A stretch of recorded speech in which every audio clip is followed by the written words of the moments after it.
A continuación mencionaremos las reglas y condiciones en las que vivirás las siguientes sesiones en vivo, con la finalidad de mantener el orden, el respeto y una actitud proactiva. Esta producción está siendo transmitida totalmente en vivo, sin embargo, algunos materiales, entrevistas y fragmentos fueron producidos con anticipación para mejorar la calidad de la experiencia del participante. Dado la cantidad de personas que participan, al instructor se le es imposible interactuar con los participantes durante la transmisión de manera personal. Invitamos a participar activamente durante la transmisión, siempre y cuando tus comentarios sean respetuosos y positivos al instructor y a los demás participantes. Si detectamos alguna actitud negativa, nos reservamos el derecho de expulsarte del grupo. Si durante la sesión te distraen los comentarios, puedes bloquearlos para poner toda tu atención a la clase y en curso. Te recomendamos en estos momentos bloquear ventanas emergentes de WhatsApp o llamadas entrantes para que logres poner toda tu atención a la información compartida. Te recomendamos que para estas sesiones te conectes desde tu computadora de escritorio, dado que estaremos compartiendo contigo formatos y documentos de trabajo. Queda totalmente prohibido compartir datos personales como números de celular, correos electrónicos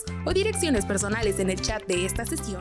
Agradecemos tu colaboración y nuevamente te damos la bienvenida a una edición educativa más de ICE México.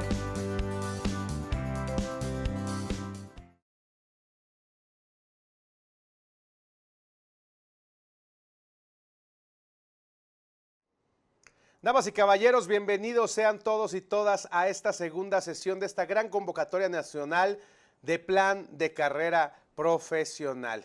En verdad, los felicito por tomar la decisión de llegar a esta sesión número 2 para poder seguir desarrollando esta conciencia necesaria para poder trazarnos un camino profesional plausible, claro y objetivo que nos permita, como aprendimos el día de ayer, tener movilidad social, mejorar nuestra calidad de vida de nosotros y de nuestra familia. El día de hoy estoy muy contento porque nos acompaña la doctora Leslie Herrera, una gran amiga, una gran académica y aparte parte esencial del desarrollo del proyecto Dice México. ¿Cómo estás, mi querida Leslie? Muy bien, muchas gracias, Cris. Muchas gracias a todos por estar aquí. También gracias a ti por la invitación y a ICE México por permitirme estar aquí con ustedes, porque vamos a hablar de un tema bien interesante que vamos a estar desarrollando durante esta sesión. Y pues estoy muy contenta de estar aquí con todos ustedes. Muchas gracias por la bienvenida, muchas gracias por la invitación y muchas gracias por estar aquí. La realidad es que, damas y caballeros, hemos decidido traer a Leslie porque es una de las profesionales más preparadas para desarrollar el tema de la sesión del día de hoy, que es precisamente el análisis organizacional para desarrollar proyectos de mejora dentro de una organización, que finalmente es lo que va a lograr desarrollar y detonar las habilidades que necesitas para alcanzar pues estos puestos de trabajo o estas oportunidades, porque a veces pensamos que solamente las oportunidades son puestos nuevos de trabajo. Ayer veíamos en la escalera de ascensión profesional que hay muchos profesionistas que ya tienen 20 años en una situación y que el siguiente nivel tal vez ya no es buscar un nuevo cargo laboral, sino más bien independizarse como prestadores de servicios independientes y aprovechar lo que hacen. Pero eso depende de cada uno de nosotros, de qué puerto que partamos. Hay muchas personas que ahorita están desarrollando sus primeros años de experiencia laboral. Hay unos que están en los primeros 5 años y lo que necesitan es precisamente perfilarse y hacer un plan de carrera que les permita seguir, no estancarse y seguir avanzando. Pero antes de empezar con la sesión del día de hoy, me gustaría a todos ustedes preguntarles ahí en el chat cómo les fue con las pruebas Peakson, porque en la sesión del día de ayer precisamente veíamos la importancia de poder diagnosticar las competencias que ahorita tenemos versus mandos medios y directivos, que son los que tendríamos que ir a buscar para poder lograr tener nuestra movilidad social. Díganos por ahí cómo es, qué fue, cuántos de ustedes ya lograron hacer la prueba Peakson y cuántos de ustedes ya tienen el resultado. Pónganme ahí, por favor, cuántos en el chat ya tienen ese resultado. Muy bien, tuve algunos problemas, ya tengo resultados. Supongo que bien, listo, bien. Muchísimas personas. ¿Nos escuchamos bien y nos vemos bien? Sí, hay algunas personas que dicen que tu micrófono está un poco... Sí, ya lo arreglaron. ¿Me escuchan bien? Ya... Perfecto, muy bien, Okay. listo. Ahorita les vuelvo a presentar, Leslie, no se preocupen. Perfecto. Y a ver, damas y caballeros, vamos a ver, los que no alcanzaron a hacer la prueba Peakson, en verdad que perdieron una gran oportunidad de tener acceso a una prueba que tiene en el mercado valor de más de $100 y bueno, vamos a ver si podemos dar un tiempito más para que la gente lo haga hoy antes de las 12 de la noche, que fue, dijimos que había 24 horas, pero lo importante es poder prestar atención a la sesión del día de hoy. También saludo con mucho gusto a todos los consultores vocacionales que hoy nos están acompañando en las salas de Zoom, al cuales les pido pues que alcen su mano, que saluden a la audiencia. Espero que todas y todas aquí se hayan puesto ya en contacto con alguno de los consultores vocacionales que finalmente les van a estar dando asesoría, soporte y van a estar compartiendo con ustedes los distintos materiales. También anuncio que los materiales del día de hoy se van a estar compartiendo hasta el final al llenado de del segundo formulario que validará su asistenta del día de hoy. Rápidamente, para hacer un breve repaso de lo que vimos ayer y dar parte a la sesión del día de hoy, en su pantalla tienen el objetivo que nos convoca, que es diseña tu plan de carrera profesional en 10 horas de capacitación online y logra ganar hasta el triple de tu salario actual, 100% subsidiado por Microsoft, ICE México y Open English. El objetivo, damas y caballeros, es que tú en estas 10 horas, ahora estamos empezando la tercera hora de estas 10 horas, tengas la capacidad de diseñar un programa, una ruta, una ruta que te permite identificar cómo en un periodo de tiempo puedes alcanzar y conquistar mejores oportunidades profesionales y así mejorar tu calidad de vida. Veamos que en la sesión número 1 de ayer vimos el caso práctico de Juan, cómo es que a través de una intervención de consultoría vocacional, Juan pudo identificar a partir de su propósito, que era poder comprarle una casa a su familia, identificar qué puestos en la región de donde quería trabajar estaban ofertados con una condición salarial que le duplicaba la situación salarial actual que él tenía, y cómo a través de identificar en dónde está él y dónde quiere estar, se genera una brecha y esa brecha se convierte en una ruta y esa ruta te permite entonces crear un plan de carrera específico que te ayude a conquistarla en un cierto periodo de tiempo, y a eso le llamamos un plan de carrera profesional. Obviamente que la brecha de donde estamos nosotros a donde debemos de estar para poder ocupar oportunidades profesionales más importantes, en medio están las habilidades que tenemos y que no tenemos, y que entonces, por lo tanto, el desarrollar las habilidades que nos faltan es exactamente la estrategia que nos va a permitir llegar hasta ahí, y las habilidades de negociar y de poder generar proyectos de mejora son claves. Hoy, en la sesión del día de hoy, aprenderemos a identificar, diseñar y ejecutar un proyecto de mejora dentro de una empresa que impacte y posicione tu perfil para un ascenso o un cambio de empleo. Yo le llamo a esta parte el detonador de una negociación legítima. ¿Cuál es el detonador de una negociación legítima? Los resultados. Cuando tú en tu empresa generas resultados extraordinarios, es un detonador legítimo para que tú busques mejores condiciones laborales en el trabajo que tú tienes. Y ayer hablábamos que tenemos que romper este paradigma precisamente que nos ha enseñado la sociedad, en donde nos han enseñado hasta en la religión que el trabajo es una bendición. Y por supuesto que el trabajo es una bendición, pero quien transforma las cosas no es el trabajo en sí mismo, sino quien trabaja. Y quien trabaja eres tú. Y tú eres la oportunidad que realmente detona productividad y rentabilidad en una empresa. Por lo tanto, yo siempre invito a romper este paradigma y, lejos, sí, de agradecer un trabajo de forma romántica, valores más bien el esfuerzo y el fruto de tu trabajo y te veas más bien tú como la oportunidad para una organización. Y creo que ese es el paradigma que hace toda la diferencia entre alguien que logra mejorar sus resultados, que logra tener movilidad salarial, movilidad social, y el que no lo logra, quien se sabe como oportunidad. Y cuando te sabes como oportunidad, entonces es más sencillo poderte vender. Aunque suena fuerte la palabra, pero al último, la vida, como lo dijimos ayer, en la vida no tenemos lo que merecemos, sino lo que hemos aprendido a negociar.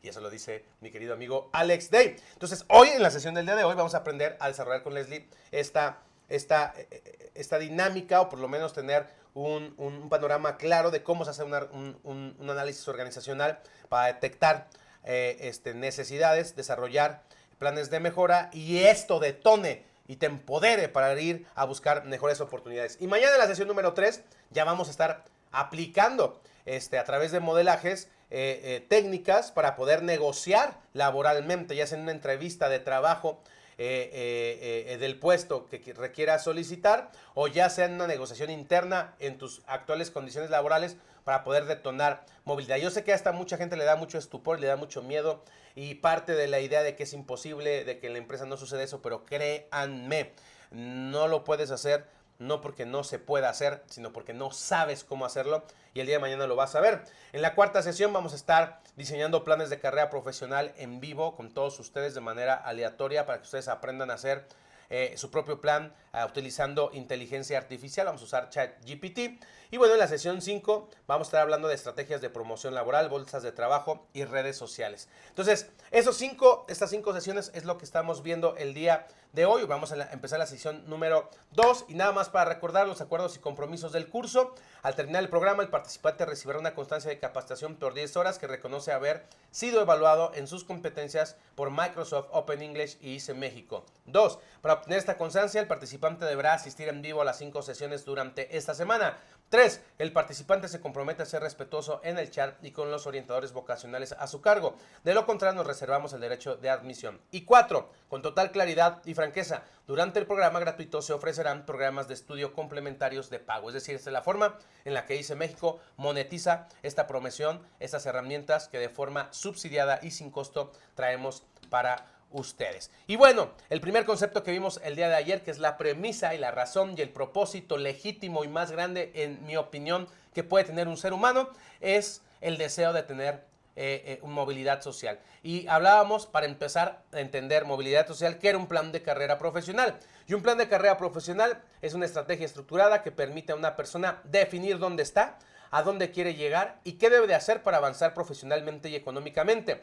Es una herramienta que traduce los objetivos personales y laborales en una ruta concreta de acción, aprendizaje, mejora continua y posicionamiento laboral. No es solo un plan educativo ni una lista de cursos, es una ruta personalizada de desarrollo de competencias, metas de ingreso y posicionamiento profesional con un enfoque práctico y alineado a las demandas reales del mercado laboral. Y bueno, ya veíamos las características que tiene un plan de carrera. Define un punto de partida realista, incluye un diagnóstico de brechas, o sea, identifica qué habilidades faltan por lograr en el objetivo. Eso lo vimos el día de ayer desarrollando la prueba Pearson, que es muy importante si ustedes quieren tener un plan de carrera profesional, hacer esa prueba, y más ahorita que tienen acceso a ella sin costo. Propone acciones concretas, formación, certificaciones, proyectos, networking, entrevistas, tiene un temario de tiempo definido, suele abarcar de 6 a 12 meses de ejecución, es flexible y adaptativo. Se puede ajustar según avances, resultados y cambios de contexto. ¿Cuáles son las ventajas de tener un plan de carrera profesional? Evita la improvisación laboral, facilita la toma de decisiones, te prepara para las oportunidades reales, contactándote con las vacantes y tendencias de tu industria. ¿Qué beneficio genera? Movilidad profesional, mejores condiciones laborales, desarrollo integral, posicionamiento estratégico, mejora de ingresos. El plan está diseñado para ayudarte a duplicar o triplicar tu salario en un plazo de 6 a 12 meses. ¿Para qué? ¿Para qué todo esto, damas y caballeros? Para este concepto al cual todo ser humano de manera legítima aspira, que es la movilidad social. ¿Qué es la movilidad social? Es la capacidad que tiene una persona para mejorar o empeorar su posición económica o social respecto a la de su familia de origen. Es decir, naciste pobre, seguiste igual o lograste subir. Existen dos tipos principales de movilidad social: movilidad ascendente, movilidad descendente, que tienen que ver con el contexto y tu capacidad de reaccionar a las condiciones del entorno microeconómico y macroeconómico. Estábamos viendo el día de ayer estadísticas súper interesantes de fuentes del Coneval, lo que se conoce como estratificación socioeconómica. En México hay distintas escalas, hay distintas taxonomías. Yo te presento una que presenta el Coneval y que cruza con el INEGI.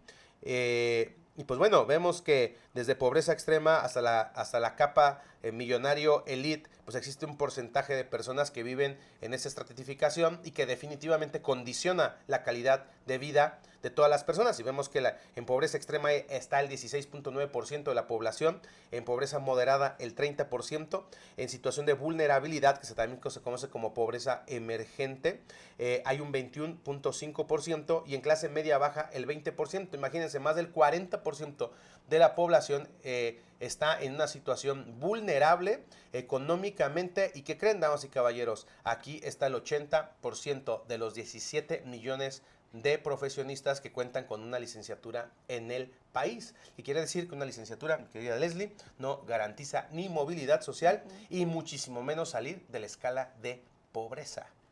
Dato interesante. Y después tenemos la clase media, donde está el 8.1%. Ahí estamos viendo más o menos los ingresos promedios que alcanzan la clase alta y la clase millonaria. Y bueno, veíamos según el IMCO que una persona que tiene preparatorio de bachillerato va a aspirar a un sueldo entre 8,000 y 9,500 pesos mensuales según la región, según el INEGI Observatorio Laboral.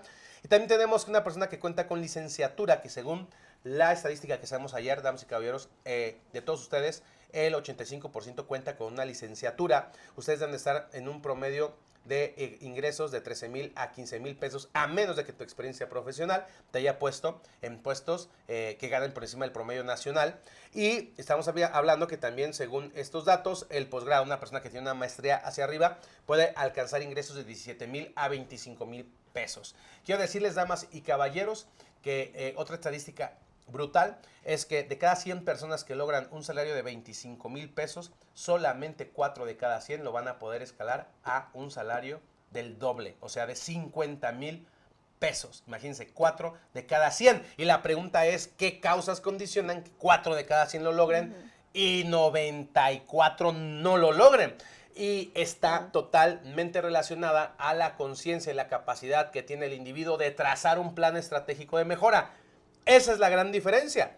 Pero ¿cómo una persona puede saber todo esto si no tiene acceso a la información y no sabe cómo trazar un plan de mejora? Entonces, para eso es plan de carrera profesional. Y también ayer les poníamos una escalera de volar muy interesante que arroja un estudio de la UNAM en donde pues te habla de una ruta de escalabilidad muy obvia respecto a las aspiraciones que tiene una persona partiendo desde el nivel de estudiante a una persona que podría llegar a ser empresario y cómo van escalando sus niveles de ingreso. Una persona que está desarrollando, o sea, apenas sus habilidades en la universidad, pues puede estar ganando de 0 a 3,000 pesos y es un periodo de ingresos que va a tener que sostener durante 3 a 5 años, que realmente es un periodo donde requiere financiamiento la persona para poder estudiar en México. Después tenemos un recién egresado que va a ganar entre 6,000 y 10,000, después un empleo con dominio operativo, en donde empieza a especializarse, certificarse, puede alcanzar ingresos de 12,000 a 18,000 pesos.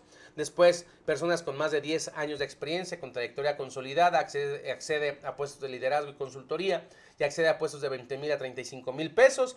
Después, esa persona de manera natural va a buscar tener actividad como un profesional independiente y ahí puede aspirar a mejorar sus ingresos de 25 a 50,000 pesos. Y finalmente, una poca cantidad de población logra brincar a ser un empresario o dueño de negocio que, aparte de generar empleo, pueda generar para ellos utilidades. Y el rango normalmente de las MIPYMES y su ganancia en el país, que son más de 4,5 millones, que sostienen el 50% del Producto Interno Bruto del país, señores, ganan entre 60,000 y 200,000 pesos. Esta es la condición laboral real, muchachos, a la que podemos aspirar estadísticamente. Claro que a mí me encantaría decirles: sueñen alto, cómense 3 almendras, declaren 4 veces al universo y léense primero, segundo y tercera capítulo de Piense y hágase rico y se van a hacer millonarios. Me encantaría decirles que ese es el camino, pero no, ese no es el camino. El camino es diseñar un plan de carrera profesional, el camino es la capacitación, el trabajo es la resistencia, la resiliencia, la persistencia, la disciplina, que es lo que hace la diferencia realmente entre las personas que lo logran y que no lo logran. Y eso, damas y caballeros, pues es lo que estamos viendo y hemos visto en la sesión del día de ayer. Y bueno, vimos el caso de Juan. Identificamos que era una prueba Pearson, que el paso número 1, los cinco problemas y errores que comete una persona: creer que el título es suficiente, es el primer error de una persona que se estanca. No saber vender su perfil profesional es un error de una persona que se estanca profesionalmente y no mejora sus ingresos. Ignorar las habilidades blandas digitales, pensar que no es necesario aprender Excel, que no es necesario aprender inglés, que no es necesario desarrollar liderazgo. En verdad, es un pensamiento que te va a mantener estancado, porque son las habilidades más importantes transversales hoy en día para la competitividad. No tener un plan de carrera y no invertir en sí mismos. ¿Y cuáles son los 5 pasos que estábamos viendo para poder desarrollar y tener movilidad social? Reconoce el punto de partida, en dónde estás. Define tu meta de movilidad, dónde deberías de estar para ganar lo que necesitas ganar. 3, identifica la brecha de habilidades, es decir, respecto a dónde estoy y dónde quiero estar para poder vivir el tipo de vida que quiero vivir. ¿Qué brecha hay respecto a las habilidades? Paso 4, diseña y ejecuta un plan de carrera profesional. Y paso 5, aprende a negociar tu valor. Y hasta ahí, damas y caballeros, les di el resumen de la primera clase que no voy a repetir, pero era súper necesario. Y el día de hoy nos vamos a quedar un ratito con Leslie para que nos presentes ahora como una persona que sabe dónde está y dónde tiene que estar.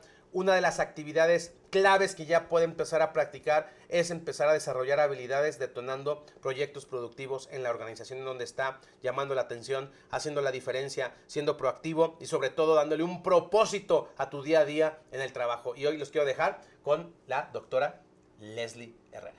Muchísimas gracias, pues qué excelente introducción y precisamente aunando a las estadísticas que comentó el doctor Cristian, es importante entender que recientemente, bueno, hace pocos años hicimos una investigación sobre el futuro de la educación superior en México y veíamos que una de las principales problemáticas es que precisamente los que egresan de una carrera de educación superior no tienen las competencias y habilidades necesarias para desarrollarse en el ámbito laboral y profesional y por lo tanto es una de las necesidades más grandes que tienen las empresas, ¿no? Entonces, las empresas están ávidas de personas que tengan las competencias necesarias y que demuestren estas competencias en sus entornos laborales.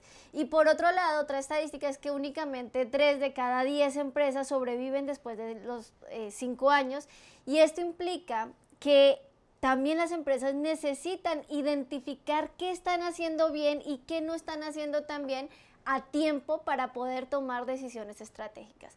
Y esto es lo que nosotros a través del análisis organizacional, que es uno de los talleres que vemos en un plan de carrera profesional, aprendemos a hacer. Aprendemos a identificar problemáticas, situaciones complejas en una organización, en una institución en donde estemos trabajando o quizás en donde queramos trabajar o quizás en algún estudio que nosotros queramos hacer.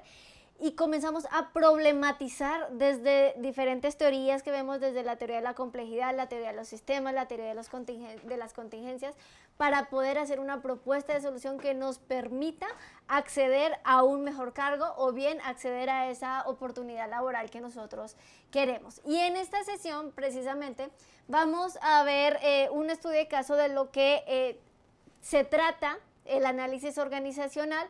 Vamos a ver a grandes rasgos de cómo es, cuál es el objetivo de este análisis organizacional que nosotros debemos hacer y precisamente esto nos va a dar las herramientas para entender de qué es lo que de pronto el doctor Cristian a veces les dice de tener esta herramienta que pueda evidenciar que ustedes tienen las competencias adquiridas tanto de liderazgo, comunicación, pensamiento estratégico, toma de decisiones y todas estas habilidades y competencias que debemos tener para poder desempeñarnos mejor en el mercado laboral.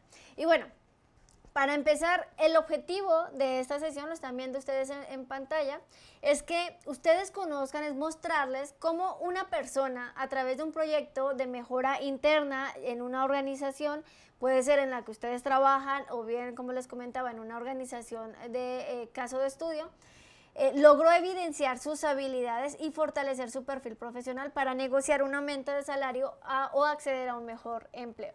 En este caso, hay muchas personas que ya han adquirido esta habilidad de hacer un análisis organizacional y es que básicamente un análisis organizacional es el estudio sistemático y metodológico de una organización para entender su estructura, sus funciones, sus procesos clave y entender cómo se está desempeñando para poder hacer propuestas de solución que estén fundamentadas con una base metodológica.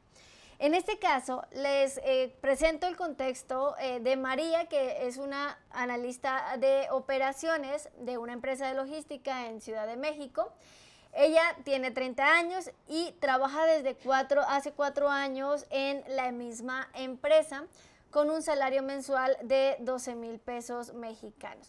Sin embargo, aunque María tiene buen desempeño, no ha visto un crecimiento o un aumento significativo en su salario y tampoco en sus condiciones laborales y por lo tanto se siente estancada, principalmente porque siente que no tiene un camino claro, no sabe la ruta realmente o real que tiene la empresa, cuáles son las oportunidades y no sabe cómo hacer notar ese potencial que ella sabe que tiene, ¿no? Y esto yo creo que le pasa a muchos de ustedes y de nosotros, que muchas veces sabemos que queremos lograr algo, decía el doctor Cristian, sabemos que queremos lograr un objetivo, mejorar nuestra calidad de vida, tener una movilidad social, una movilidad laboral, pero no sabemos cómo demostrar esas habilidades y cómo lograr llegar a negociar con datos, con evidencia que me permitan tener un as bajo la manga para poder tener esta herramienta que me ayude a solicitar mejores condiciones o bien acceder a esa oportunidad que estoy buscando, ¿no? Entonces, ¿qué hace?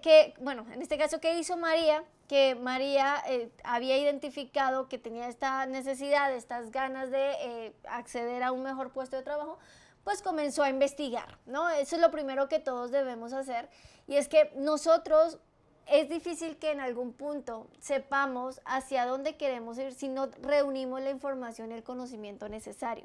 Yo a ustedes los invito a que empiecen a identificar qué es lo que les gusta y en qué lugar, en qué puesto de trabajo, qué actividad les gustaría desempeñar, y comiencen a hacer esta búsqueda.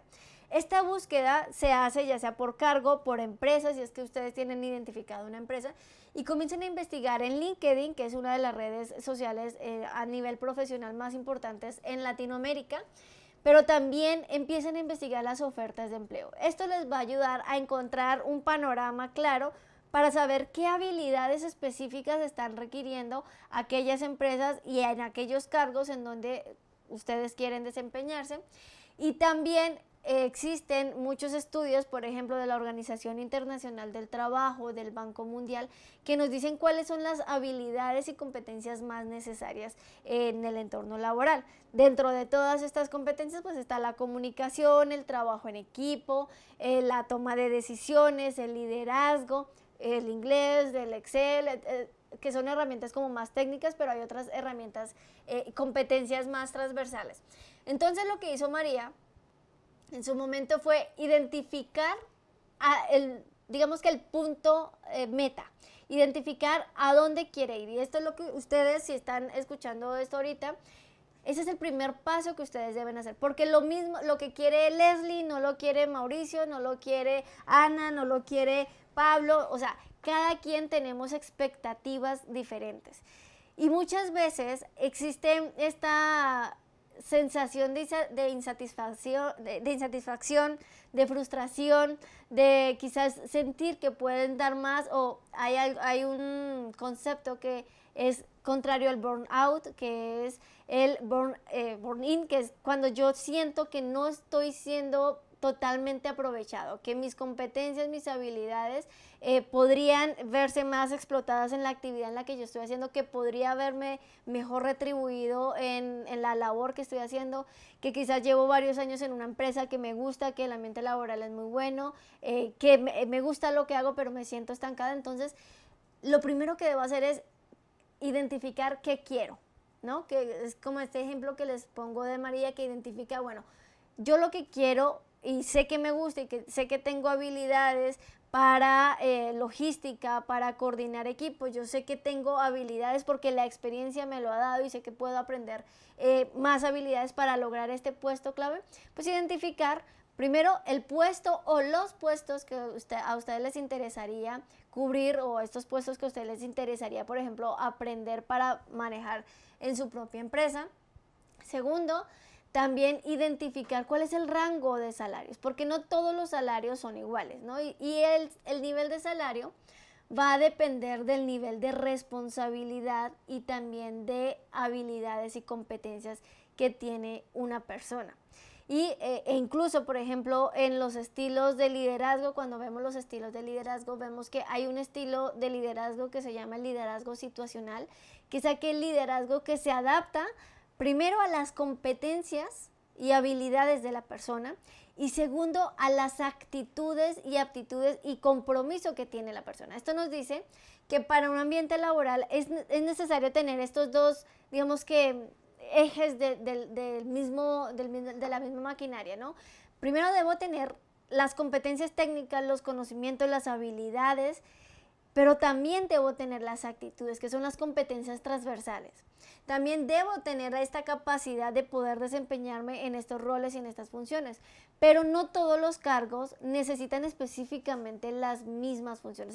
Digamos que hay competencias transversales, pero hay unas en las que priman más ciertas competencias que en otras, entonces nosotros debemos identificar cuáles son las competencias que en el cargo o empresa que yo quiero trabajar son las que me están solicitando, y también identificar cuál es el salario que puedo llegar a ganar, ¿no? Y esto lo podemos hacer buscando en las bolsas de empleo e identificando por cargo, por nivel de empleo que yo quiero, al que quiero acceder, y también por la zona geográfica. Nosotros podemos, porque dependiendo de la zona geográfica también va a cambiar el nivel de salario. Entonces, como vemos en pantalla, María hizo esta investigación y lo que encontró es que un puesto que le llamaba mucho la atención fue el de coordinadora de mejora continua, con el cual iba a poder obtener un ascenso en empresas similares, en las cuales se pagaba o se paga entre 35,000 y 45,000 pesos mexicanos dependiendo del nivel de competencia y responsabilidad de la persona. También identificó que en este cargo que ella está buscando, pues se requiere experiencia en análisis de procesos, en el liderazgo de equipos, en conocimientos en herramientas como Lean, Manufacturing o gestión de proyectos, que precisamente es muy necesario para poder llegar al nivel de coordinador. Y con estos requisitos básicos, con estas competencias, con este salario en mente, con este objetivo claro, pues se propuso a generar evidencias de que sí puede desempeñar una función aún sin tener el título formal, que es lo que a muchas personas les pasa, que tienen experiencia, que tienen el conocimiento, pero no tienen un título formal que respalde ese conocimiento. No sé cuántos de ustedes, por ejemplo, me gustaría que me comentaran aquí en el chat, cuántos de ustedes en la labor que están haciendo, en lo que están desarrollando, son expertos, pero no necesariamente tienen un certificado oficial que avale que son expertos en esa área. Dice Juan Toribio, yo, David también yo, Eloy, dice Noé, yo no tengo título, pero sí mucho conocimiento en mi tema. Yo, correcto. Dice, yo solo tengo un DC3, pero ya no vale. En mi caso, yo tengo título, pero no tengo experiencia. Ese es el lado contrario, ¿no? También. A mí me pasó, yo tengo 20 años en tesorería, pero no tengo la licenciatura en contabilidad y eso me ha limitado a tener un puesto gerencial. Fíjense que hay algo importante y es que entre directivos, cuando uno está pensando a quién ascender, hay dos cosas que se evalúan cuando se piensa en un ascenso. La primera son habilidades técnicas. ¿Quién domina el cargo? ¿Quién domina las funciones? ¿Quién es buen trabajador en lo técnico? ¿Y a qué me refiero en lo técnico? A la parte de saber hacer, de saber y saber hacer. Pero la segunda variable que se analiza mucho cuando uno va a ascender a alguien o cuando los directivos van a ascender a alguien de puesto o darle roles de mayor responsabilidad es la parte del saber ser, de estas competencias transversales. Porque hay un dicho que muchas veces cuando uno no ve las competencias transversales, sino solamente las competencias técnicas, y uno asciende a alguien que es muy bueno en lo técnico, pero no tiene las competencias transversales, ganas un mal líder y pierdes a un gran trabajador, ¿no? Entonces, fíjense qué tan importante es desarrollar esas habilidades que son necesarias para cargos directivos. Y ahorita me comentaban aquí también, yo tengo el título pero no tengo experiencia. El tema con la educación superior y de hecho con el libro y con la investigación que hicimos, nos dimos cuenta que en la educación superior precisamente es muy buena porque nos enseña los conocimientos universales, por eso se llama universidad. Nos enseña conocimientos generales que podemos llevar a la práctica, pero muchas veces esos conocimientos que en muchas universidades los tienen en sus planes, en sus programas académicos, son conocimientos demasiado estáticos porque para cambiar los planes de carrera pues requieren, digamos que trámites burocráticos muy difíciles de hacer todo el tiempo conforme va avanzando la tecnología. Hace 20 años no había problema con eso porque realmente no había demasiado cambio en el conocimiento como para estar cambiando los planes y programas. Ahora, ese cambio debe ser prácticamente constante y continuo porque con el desarrollo de la inteligencia artificial, con el desarrollo de la tecnología, de las tecnologías de la información y la comunicación, cada vez el conocimiento es mucho más alcanzable, mucho más rápido, mucho más adaptable y está evolucionando todo el tiempo. Entonces, las universidades deben adaptarse. Sin embargo, no todas las universidades se adaptan y hay algo que se llama pertinencia educativa. Hay muchos textos e investigaciones que han analizado la pertinencia educativa y es una estadística, un indicador que nos dice qué tanto las habilidades que se aprenden en la universidad tienen coherencia con lo que se desarrolla en el mercado laboral. Y lo cierto es que la pertinencia educativa está muy por debajo del 50%, del 40% de las personas que egresan tienen estas competencias desarrolladas. Hay universidades que desarrollan estas habilidades, digamos que de manera conjunta con el entorno laboral, pero casi siempre existe una disonancia, una separación entre el mercado laboral y lo que enseñan en la universidad. Entonces pasa que cuando las personas egresan de una universidad, de una licenciatura, tienen conocimientos generales, pero cuando llegan a un entorno laboral resulta que esos conocimientos generales sí sirven como una base, pero no son suficientes. ¿Por qué? Porque no tienen las competencias prácticas transversales necesarias. Entonces, eso pasa también. Y lo que nosotros debemos hacer en estos casos, cuando estamos en esta situación, que aquí veo que varios están en una situación similar, por ejemplo, dice José, yo tengo la habilidad para realizar actividades de Black Belt y de Lean. Rafael dice, tengo título, pero siento que no tengo mucha experiencia. Yo tengo mucha experiencia, pero no un título. El problema es que cuando no tenemos un título, debemos tener la capacidad de demostrar que somos competentes en las habilidades que decimos ser competentes, ¿no? Una manera, digamos que tácita de expresarlo es a través de la experiencia, pero no necesariamente la experiencia significa habilidad. ¿Y a qué voy con eso? Parece contradictorio, pero la experiencia muchas veces, cuando no la sabemos utilizar, puede venderse como, por ejemplo, una persona que trabajó 20 años en un mismo cargo, en una misma empresa. Entonces para los reclutadores puede ser algo como una persona que quizás está estancada y no se actualizó, ¿cierto? Que muchas veces nos pasa. Recordemos que el conocimiento también, o los seres humanos también nos volvemos obsoletos, porque lo que aprendemos hoy necesariamente no significa que va a funcionar mañana. Entonces, nosotros debemos actualizarnos. Voy a leer aquí.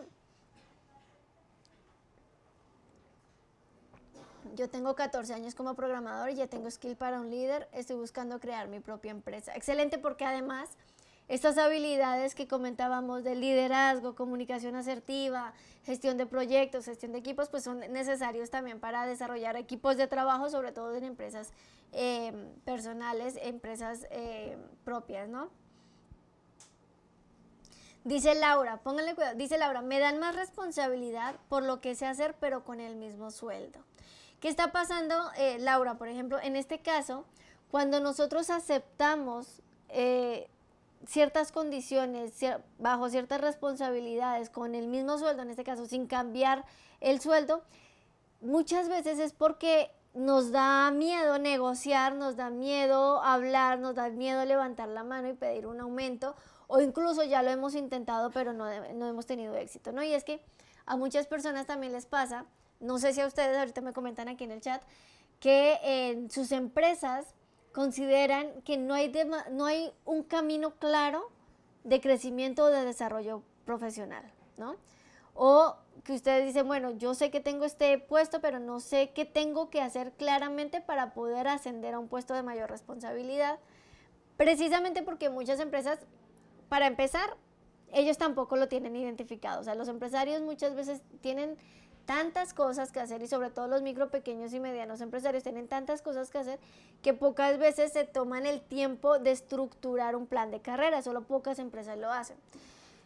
Y segundo, porque también el plan de carrera, tener un plan de carrera como tal interno, significa que le van a decir claramente a la persona qué habilidades, qué experiencia necesitan, y pasa como a Laura, que le dan más responsabilidad y no necesariamente es equivalente con el sueldo. Dice aquí, en las prácticas profesionales normalmente explotan a los becarios poniéndolos a hacer cosas que nada o poco tienen que ver con las actividades reales, correcto. Bueno, dice Freddy, buenas noches, de este lado Freddy Saldaña, ya tengo 26 años de experiencia y me gustaría emprender algo por cuenta propia, pero no sé por dónde. Y el caso de Freddy también es algo interesante porque muchas veces cuando nosotros hemos durado como empleados mucho tiempo, tenemos ciertas habilidades como empleados, ¿no? Habilidades técnicas y habilidades de cierta manera, puede ser de liderazgo, pero no hemos desarrollado habilidades que son necesarias para el emprendimiento y esas habilidades van muy encaminadas con la parte de la mentalidad. La mentalidad del empleado debe ser diferente a la mentalidad del empresario para empezar con el conocimiento, con la inversión que hacemos nosotros mismos y en nuestro desarrollo. Entonces, cuando ya hemos identificado nuestro puesto clave, que esta es como una de las principales actividades que debemos hacer, identificar cuáles son las competencias, cuál es la brecha que tengo con estas competencias, cuáles son también la perspectiva de salario que debo tener o que quiero tener.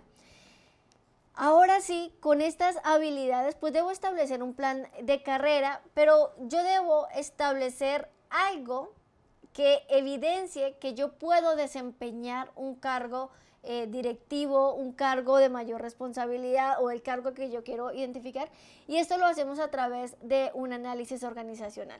Como les comentaba al inicio, el análisis organizacional lo que busca es problematizar, anticipar problemas o identificar problemas o situaciones o cuellos de botella que se necesiten arreglar dentro de una organización. Y esto lo hacemos mediante una estructura metodológica. En este caso, María identificó un problema y el problema que identificó fue que en el área en donde trabajaba los retrasos eran frecuentes precisamente por la entrega de reportes. Recordemos que ella trabajaba en el área de logística e identificó cuando hizo el análisis organizacional que los retrasos en la entrega de reportes causaban demoras en la toma de decisiones en otras áreas y esta situación pues hacía que se perdiera tiempo y afectara la operación. Básicamente, aquí lo que vemos a grandes rasgos es que María hizo un análisis organizacional. A través de ese análisis organizacional, hizo una serie de pasos sistemáticos para llegar a esta conclusión. Pero lo que analizó fue la estructura de la organización, recolectó información, recolectó información sobre las actividades clave y además identificó una métrica de desempeño. Recordemos que el desempeño en las organizaciones puede medirse de diferentes maneras. El desempeño organizacional, por ejemplo, nosotros lo podemos medir por el nivel de ventas, por el nivel de satisfacción de los clientes, incluso por el nivel de satisfacción de los trabajadores, por el nivel de eficiencia operativo. Y en este caso, María identificó un problema en el desempeño en cuanto a la eficiencia operativa de ciertas áreas. ¿Y cómo lo hizo? Pues lo hizo a través del análisis organizacional. Lo que hizo fue que el análisis organizacional consta principalmente de 5 pasos, ¿no?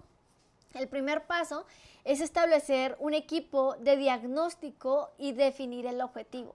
Este equipo de diagnóstico se hace con el objetivo de tener comunicación con diferentes personas involucradas en las diferentes áreas y entender qué está pasando, porque normalmente cuando nosotros hacemos el análisis de cualquier situación o de cualquier información, nosotros tenemos una racionalidad limitada, ¿no? Y esta racionalidad limitada lo que hace es que nosotros podemos tener toda la información disponible, suponiendo que ahorita con la inteligencia artificial tengamos toda la información disponible, pero nosotros tenemos una perspectiva única porque depende de nuestra experiencia, de nuestro contexto, de nuestros conocimientos.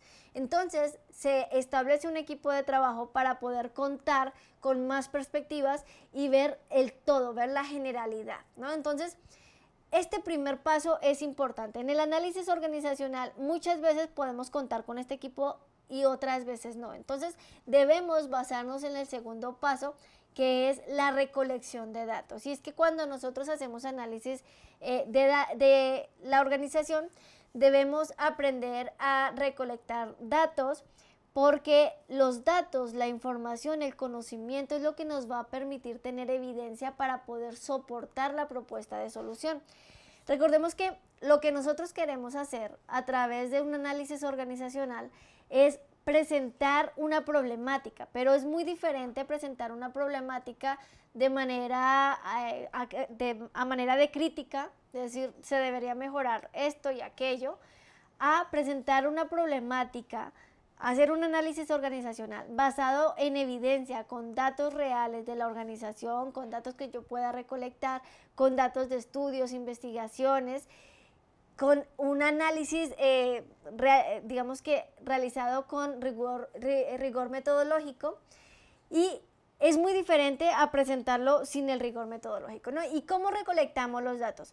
Nosotros podemos recolectar diferentes tipos de datos, y entre ellos podemos recolectar datos concretos, que son, por ejemplo, el nivel de ventas, el estado de resultados, datos financieros, datos de rotación de personal, datos de recursos humanos, o sea, son datos concretos, es decir, no se presta a la interpretación. Pero también podemos recolectar datos abstractos. ¿Cuáles son estos datos abstractos que nosotros recolectamos cuando hacemos un análisis organizacional? Recolectamos datos respecto, por ejemplo, a la percepción que tienen los empleados del ambiente laboral, a la percepción que tienen los clientes de la satisfacción con el producto, con el servicio, con la atención. Los datos abstractos respecto al desempeño, ¿no? Cómo perciben las personas que se está desempeñando una organización frente a un periodo anterior. Y esto lo podemos hacer a través de encuestas y cuestionarios que nosotros vemos cuando aprendemos a hacer análisis organizacional. Vemos cómo desarrollar encuestas digitales, cuáles son los tipos de preguntas que podemos hacer, cómo recolectar los datos, cómo recolectar la información, y también las entrevistas, ¿no? En las entrevistas se llaman, este tipo de enfoque se llama un enfoque cualitativo, porque es un enfoque mucho más profundo. Los datos, las encuestas nos dan las estadísticas, nos dicen el porcentaje, qué porcentaje de satisfacción de clientes hay, qué porcentaje de operatividad hay, nos dan las estadísticas de frecuencia, de estadísticas descriptivas. Pero las entrevistas nos dan el trasfondo de esas estadísticas. Las entrevistas nos dicen por qué son esos datos, qué es lo que está pasando. Y entonces, con las encuestas, con las entrevistas, con la recolección de la información, con la observación que yo puedo hacer dentro de la organización, yo estoy recolectando datos, y con esta recolección de los datos yo tengo ahora sí herramientas y elementos para poder analizar y priorizar problemas. Y aquí quiero hablar respecto al análisis organizacional y a los fundamentos del análisis organizacional. ¿Cuántos de ustedes, ahorita le voy a leer su chat, pero cuántos de ustedes se han encontrado con un montón de datos e información que no saben cómo analizar, cómo interpretarlos, que no saben qué hacer con esos datos? O sea, tenemos acceso a información, tenemos acceso a los datos, pero no sé cómo interpretarlos, no sé cómo traducirlos en estrategias, no sé cómo problematizarlos. Dice Estefanía, yo. Jaime Rangel, yo. Dice Jesús, hay algunos contratos laborales que exigen lo más que pueden por ley y otorgan las menores prestaciones. Correcto. El último contrato que leí decía: cualquier proyecto personal o profesional dentro y fuera de la empresa, en el horario laboral o fuera de él, le corresponde a la empresa la propiedad intelectual. Wow. Depende también cómo firmamos. José Villegas dice yo. Claudia Verónica dice yo muchas veces. Gisela también. Creo que a todos nos pasa todo el tiempo según la actividad. Norma dice: una disculpa con tanta información, estoy muy confundida. Este programa es parte de la membresía total. ¿A qué te refieres, Norma? Bueno, desconozco los términos. ¿Cómo problematizar? Correcto. Nosotros no sabemos cómo problematizar. ¿Cómo?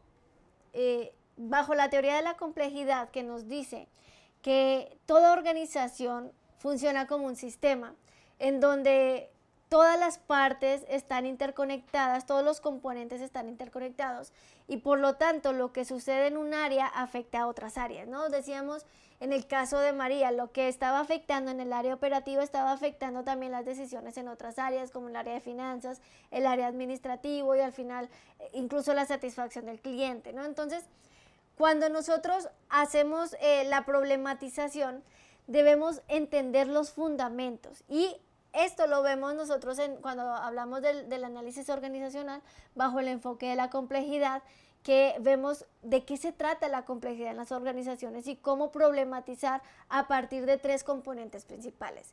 El componente o el limitante que tiene toda organización de las restricciones internas, que son las restricciones operativas, los cuellos de botella dentro de una organización, la restricción o la limitante de la incertidumbre, que toda organización todo el tiempo se enfrenta a diferentes puntos que le generan incertidumbre y por lo tanto la incertidumbre genera mayor riesgo, y a la limitante de la variedad o variabilidad, ¿no? ¿Por qué? Porque todo en una empresa está en constante cambio. Entonces, cuando hacemos el análisis de la organización, nosotros entendemos los fundamentos, entendemos cómo problematizar a raíz de esos fundamentos, porque no significa lo que yo, Leslie, creo, sino cómo a través de la teoría, a través de los datos, a través de las investigaciones, a través de informes, yo problematizo, identifico la información, creo una definición específica del problema. En este caso, por ejemplo, a María le ofrecimos en su momento las plantillas para poder identificar los problemas y definirlos y ver los puntos específicos de cada problema para después priorizarlos. ¿Por qué es necesario priorizar problemas? Porque toda organización tiene más de un problema. Ustedes no van a encontrar una organización que tenga un único problema o una única situación que se deba resolver. ¿Por qué? Porque precisamente, como hablamos, que la organización funciona como un sistema. Cuando hay un problema en un área, esto afecta a las demás áreas. Entonces, los problemas se van a ver como puntas del iceberg. Se van a ver como problemas o síntomas de un problema más profundo. Entonces, yo debo identificar a través de un proceso igualmente metodológico y a través de unas plantillas que nosotros, en este caso, le ofrecimos a María, identificar cuál es la causa raíz de ese problema que identifique, ¿no? ¿Por qué? Porque si yo como analista, como consultora, voy a ofrecer una solución a una causa aparente, a un problema que en realidad no es una causa, sino un síntoma, lo que voy a hacer es como los médicos, ¿no? Que tú tienes un malestar y te dan un medicamento que te ataca el síntoma, pero no te ataca la causa raíz.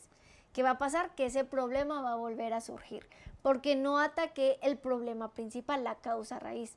Entonces, nosotros a través del análisis organizacional encontramos esa causa raíz. Encontramos esa causa que es la causa de otros problemas y que probablemente solucionando esa problemática, esa situación que yo he identificado, se pueden ayudar a resolver otras problemáticas. ¿Por qué? Porque precisamente la evidencia de nuestro análisis organizacional va a ser una propuesta, una solución o un conjunto de soluciones. Y esta propuesta o toda propuesta conlleva costos. Y esto es la diferencia entre una crítica y una propuesta que realmente sea metodológica y que tenga evidencia. La propuesta va a estar compuesta por diferentes elementos, ¿no? Dentro de todos los elementos yo debo justificar por qué esa solución ataca el problema que yo he identificado, porque están conectados. Eso lo puedo justificar con base en los datos que he recolectado, pero también lo puedo justificar con base en investigaciones, con base en estudios. De hecho, en el taller que vemos de análisis organizacional, posteriormente en el plan de carrera, lo que nosotros hacemos es darles herramientas que mezclan inteligencia artificial, que mezclan herramientas de investigación para justificar las soluciones, es decir, encontrar que realmente existe una correlación entre la solución y la problemática que yo identifiqué. Además, las soluciones deben tener otro aspecto fundamental, que es la definición muy clara de roles y responsabilidades. ¿Por qué? Porque ¿quién se va a encargar de desarrollar esa solución, de supervisarla y de hacer cada una de las actividades? Debo tener también dentro de la propuesta un cronograma. Les damos nosotros una plantilla, un cronograma muy claro para que se definan las actividades, los objetivos de las actividades, los entregables, los tiempos y los responsables. Debe también tener la propuesta, una propuesta económica. Es decir, yo no le voy a decir únicamente a la empresa, esta es la solución y ya, sino le voy a decir, esta es la solución, estas son las actividades principales, esto es lo que se va a tardar porque tengo un cronograma, estos son los recursos que vamos a utilizar y que debemos contratar o bien utilizar los recursos que ya tenemos y por supuesto debe tener unas métricas o indicadores de desempeño y seguimiento. Es decir, si ustedes van a presentar un proyecto que evidencie esta solución, esta problemática de una manera metodológica, yo debo tener métricas de seguimiento, debo tener indicadores que me digan cómo es que mi solución se está llevando a cabo, si es que se está desarrollando correctamente y si es que tiene el impacto que espero, que de hecho el impacto se define en el paso 1, cuando nosotros definimos el objetivo. Si el objetivo de mi propuesta de solución es, en este caso de María, reducir los tiempos de entrega o los tiempos de operación, entonces la métrica clave de mi propuesta va a ser ese objetivo que yo me propuse, ¿no?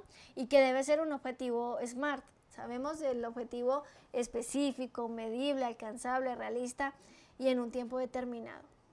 Voy a leer aquí un segundo sus comentarios. Mientras tanto, ¿tienen hasta aquí alguna duda? Dice Lilia, yo me quedé sin trabajo y ahora me cuesta trabajo encontrar, mi edad tengo 49 años. Fíjense que hace poco estaba viendo a un psicólogo que hacía un estudio de la neuroplasticidad y mencionaba que la neuroplasticidad es la capacidad que tenemos los humanos de aprender y de que nuestro cerebro genere nuevas conexiones neuronales. Y él comentaba que en diversos estudios se ha demostrado que la neuroplasticidad se da incluso hasta más arriba de los 90 años. Entonces esta creencia que tenemos, que porque ya estamos grandes entonces no podemos aprender, que para qué me capacito si ya a mí ya no me entra, que para qué estudio si yo ya no sé hacer nada. O sea, la neuroplasticidad es como un músculo. Entre más lo ejercitamos, más fuerte se convierte. Entonces, cuando nosotros leemos, nos capacitamos, incluso estamos entrenando nuestro cerebro para que esa neuroplasticidad se mantenga, incluso cuando ya tengamos una edad avanzada, ¿no? Decimos, después de los 90 sigue habiendo neuroplasticidad. Entonces, a ti, Lilia, que comentas esto, es importante que utilices las herramientas que tengas a tu alcance, ¿no? Tu experiencia, tus conocimientos, pero no te quedes con eso, porque todo ha avanzado tan rápido que actualizar los conocimientos ya no es una opción, ya es algo indispensable para cualquier persona. Dice Esmeralda, en mi trabajo se recolectaban esos datos en encuestas estadísticas y semáforos de desempeño. Nos presentaban esos datos, pero yo no sabía cómo se analizaban o se usaban para tomar decisiones. Fíjate, esa métrica o esos indicadores muchas veces, como Esmeralda, ¿no? Se lo aplican a uno, pero no sé cómo lo analizan, no sé cómo lo interpretan. Precisamente cuando analizamos el desempeño, vemos los diferentes indicadores de desempeño que están relacionados con la planeación estratégica de la organización. Es decir, ¿cuáles son los indicadores de desempeño que mejor me dan evidencia de lo que debo entender para saber si mi organización va bien o no va bien respecto al objetivo o a la misión o a la visión estratégica que tenga? Entonces, se debe hacer análisis de datos, se debe problematizar, pero esto se hace con fundamento y por supuesto con técnicas también estadísticas.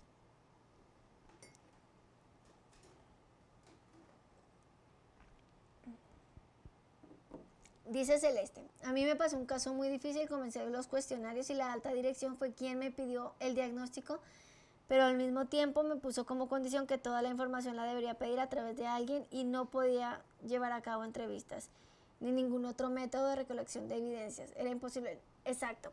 Ahí es importante que muchas veces cuando nosotros queremos hacer el análisis en la organización, debemos encontrar la disposición de la propia organización de colaborar, porque es como si fueras al doctor y le dijeras, doctor, deme una medicina que me cure, y el doctor te dice, bueno, pero ¿qué tienes? ¿Cuáles son los síntomas? No, deme una medicina, no le puedo dar información, solamente deme medicina. Es muy difícil que nosotros hagamos una consulta, que nosotros hagamos un análisis sin datos. ¿Por qué? Porque va a ser superfluo, no va a ser realista. Entonces, en este caso lo que yo te sugeriría, pues si quieres aplicar ese conocimiento, lo puedes aplicar en una empresa de un compañero, en una empresa de alguien conocido, o dialogar con el dueño, con la mesa directiva, para exponerles los beneficios del análisis, ¿no? Dice Jocelyn, yo hago mi práctica en la primaria, así es que tenía problemas, tenía el entorno y necesitaba ver una mejora.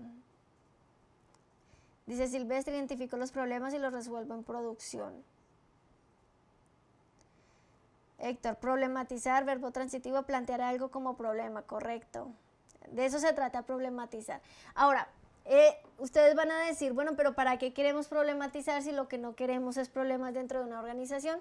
Realmente el análisis organizacional busca problematizar porque los problemas son lo constante en una organización, y el buscar problemas nos ayuda y nos obliga también a encontrar soluciones, ¿cierto?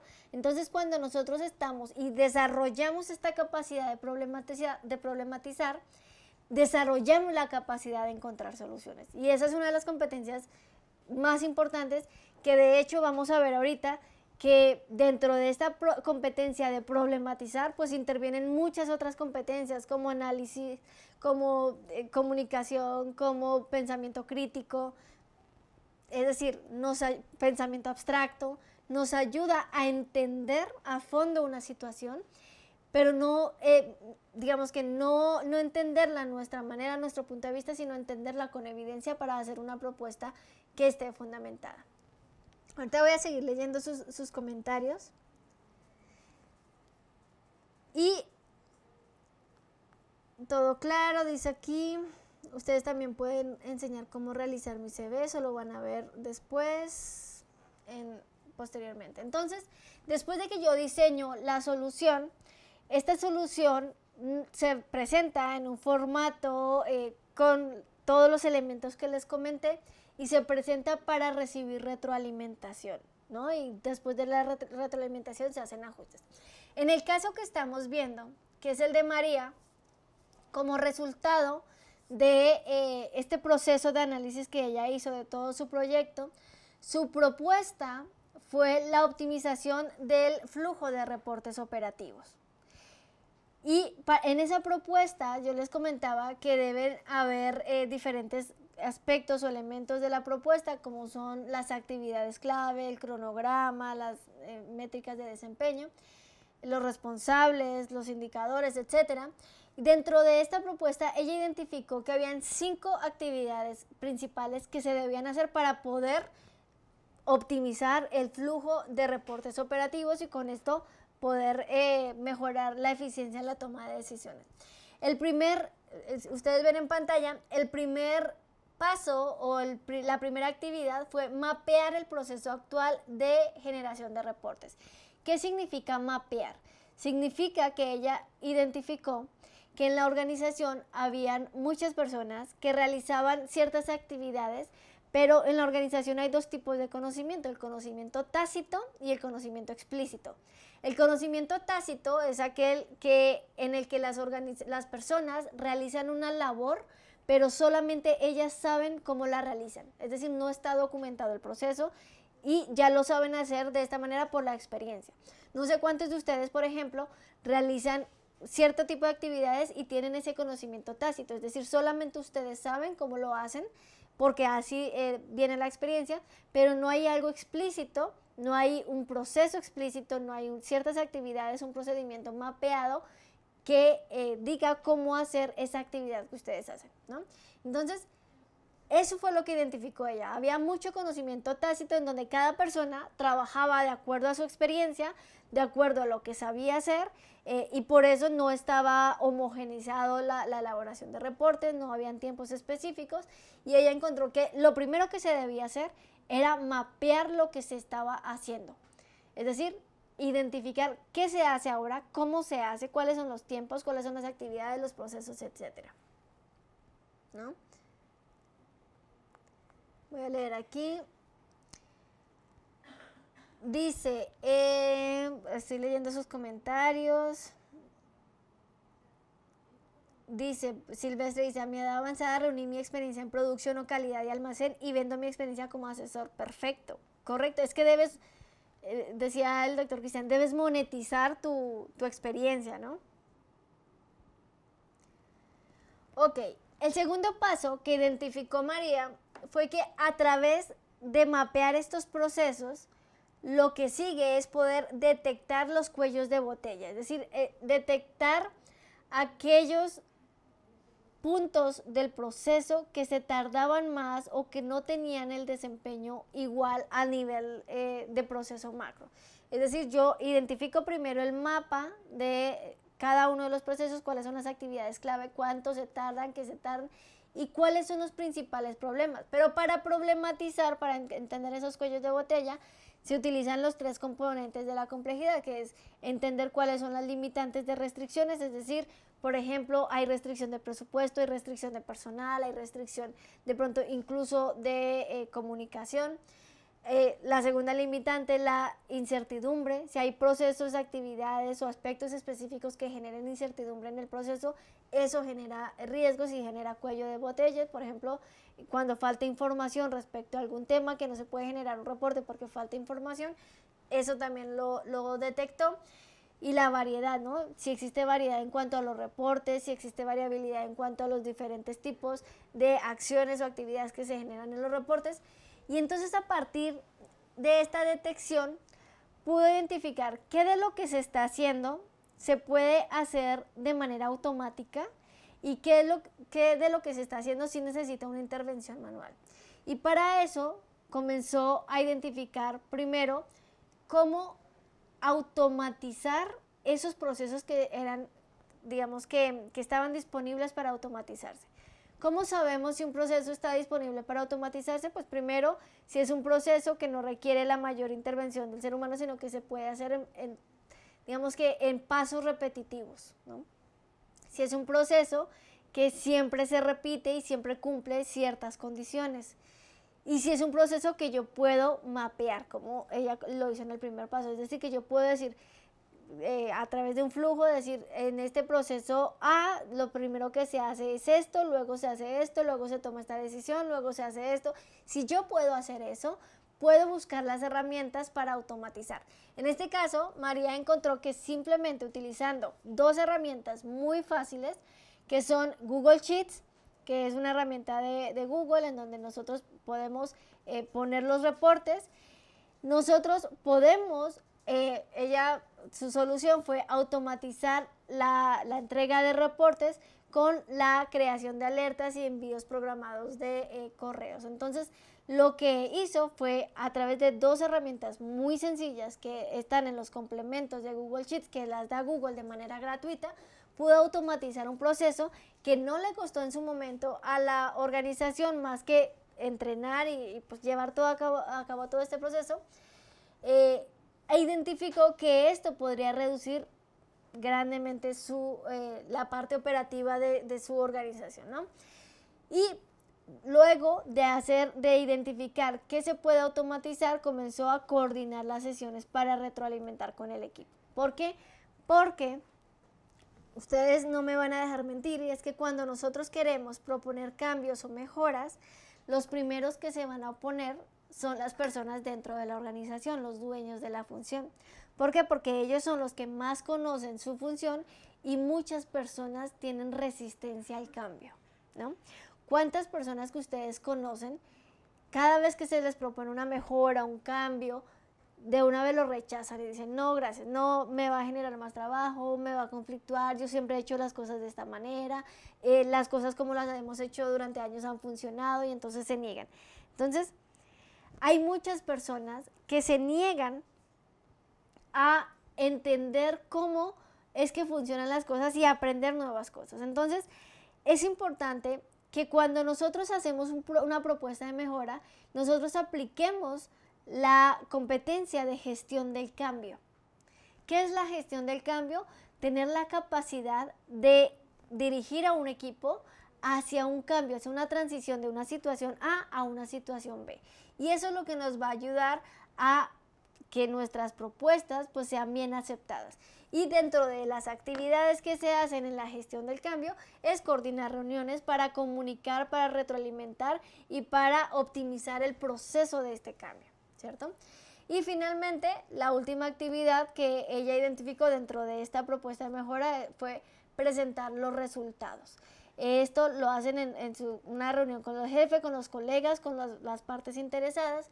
Y para presentar los resultados, por supuesto, antes debió medirse los resultados. Y esto lo hacemos a través de las métricas de desempeño que previamente hemos definido en la propuesta de solución, ¿cierto? Entonces, se hace la propuesta, se presentan los resultados de lo que yo estoy analizando, de lo que yo debo proponer, de cómo se va a hacer el seguimiento, de cómo se va a hacer la evaluación final de este proyecto y al final se presenta para poder tomar decisiones.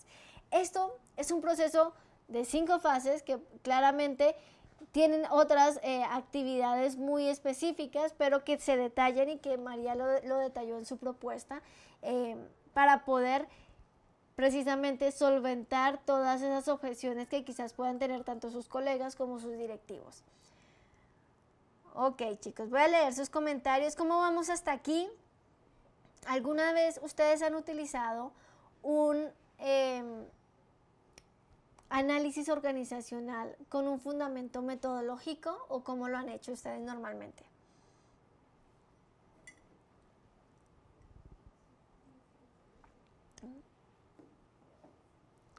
Dice Gisela, problematizar es identificar los problemas, exponerlos a investigar su origen e investigar sobre su forma de solucionar los problemas y exponer nuestra posible solución. Problematizar. De hecho, esto es toda una metodología que a muchas personas les pagan muchísimo por hacer esto, solamente por problematizar. ¿Por qué? Porque muchas veces las personas en una organización no alcanzan a ver la perspectiva total de su organización y no saben que no se están desempeñando bien, pero no saben por qué. Entonces, saber problematizar con sustento metodológico, desarrollar todo este proceso, pues requiere ciertas habilidades y ciertas competencias que a muchas personas les pagan muy bien solamente por hacer este tipo de consultoría y por supuesto aprender a hacerlo pues implica también desarrollar otras competencias. Dice, no, nunca no hemos hecho este análisis. Dice Carlos, cuando el problema es el dueño o un familiar, en tu experiencia, ¿cómo presento la solución? Con evidencia. Lo mejor que puede pasar cuando a una persona, digamos, que es el dueño o un familiar, se debe presentar evidencia. ¿Cuál es la evidencia? Los datos, el desempeño. En este caso, por ejemplo, si el familiar es el directivo de ventas, pues cómo van las ventas. Si el familiar es el directivo de la empresa, pues cómo se han tomado las decisiones en los últimos, 3 años y cómo han funcionado, en los últimos 3 meses y qué tanto han funcionado, cuál ha sido la trayectoria de esas decisiones. Entonces, por eso es súper importante recolectar datos. Por eso, lo primero que debemos hacer es definir un objetivo y recolectar datos, porque no significa que nosotros vamos a suponer o presentar algo que nosotros creemos que es, sino que lo vamos a presentar con evidencia. Vamos muy bien. Dice Carlos, sigo un método, pero no a fondo. Correcto. Yashika, no, yo solo he ido haciendo mejoras desde mi propio criterio. Está bien hacer mejoras desde tu propio criterio, pero está mucho más completo y mejor hacerlo con un criterio sustentado en la evidencia y en una metodología. Entonces está muy bien. Dice Esmeralda, es muy común que en lugar de identificar el problema y solucionarlo se busque a quién echarle la culpa. Por eso, desde un principio les comenté, es muy diferente hacer análisis organizacional a hacer una crítica. Porque hacer una crítica es decir, esto está mal y es tu culpa. E incluso si uno dice, esto está mal y lo debería solucionar de esta manera, todavía sigue siendo una crítica. Un análisis organizacional busca todas las fuentes, todas las evidencias a través de una metodología, presenta un informe, lo presenta de manera clara, da un cronograma con metodología, con recursos, con evidencia, y ahí sí da un diagnóstico. Entonces, no es lo que yo crea, es lo que está pasando. Hay cosas que son hechos y otras que son opiniones, y en el caso que nosotros hacemos el análisis organizacional, buscamos basarnos en los hechos. Preveo una automatización, solamente tengo el conocimiento, realmente yo no sabía esta situación, dice Mariana.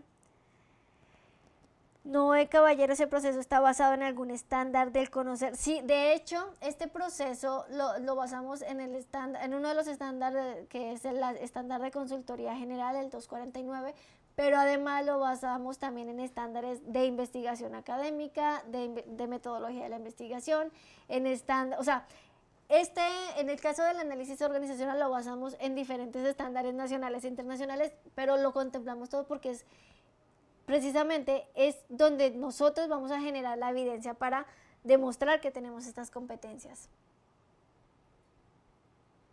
Muy entendible, estoy creando de una vez la perspectiva del siguiente step en mis asignaciones. Excelente. A ver.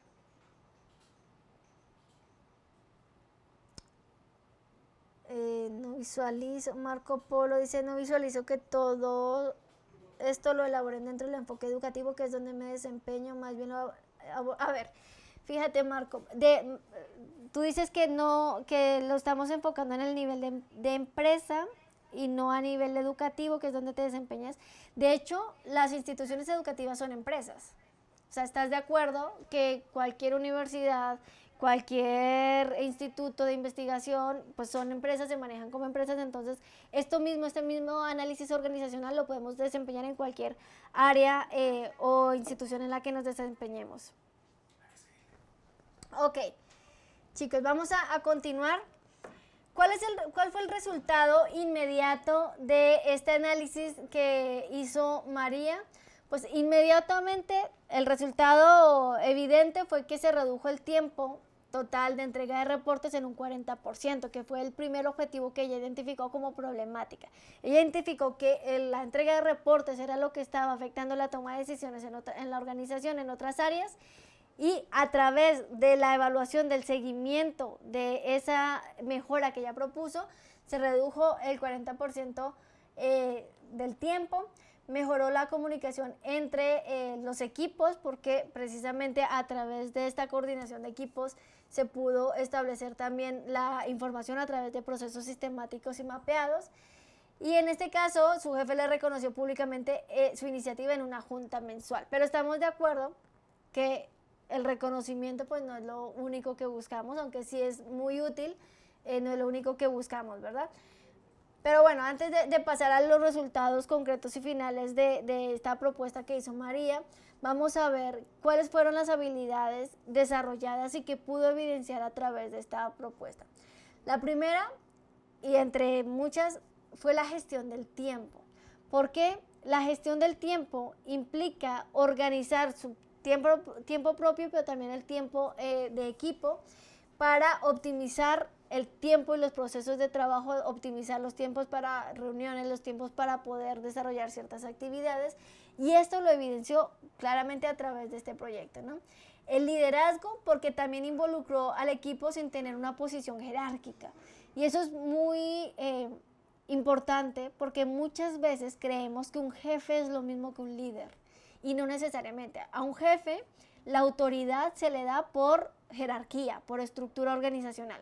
A un líder la autoridad se la da su propio desempeño, la capacidad que tiene de inspirar a otros, la capacidad que tiene de dirigir a otros y de incentivar a otros. En este caso, María demostró que a través de una iniciativa que no necesariamente ella era la líder de su cargo o la líder de su área, ella pudo gestionar el proyecto con sus colegas y pudo liderar un trabajo en equipo sin necesariamente tener el nivel jerárquico en ese cargo. Entonces, se demostró que tenía liderazgo, también demostró pensamiento crítico, y es que yo les comentaba que en el análisis organizacional, cuando nosotros recolectamos datos, recolectamos información, debemos identificar problemas, identificar datos, pero analizarlos e interpretarlos, ¿cierto?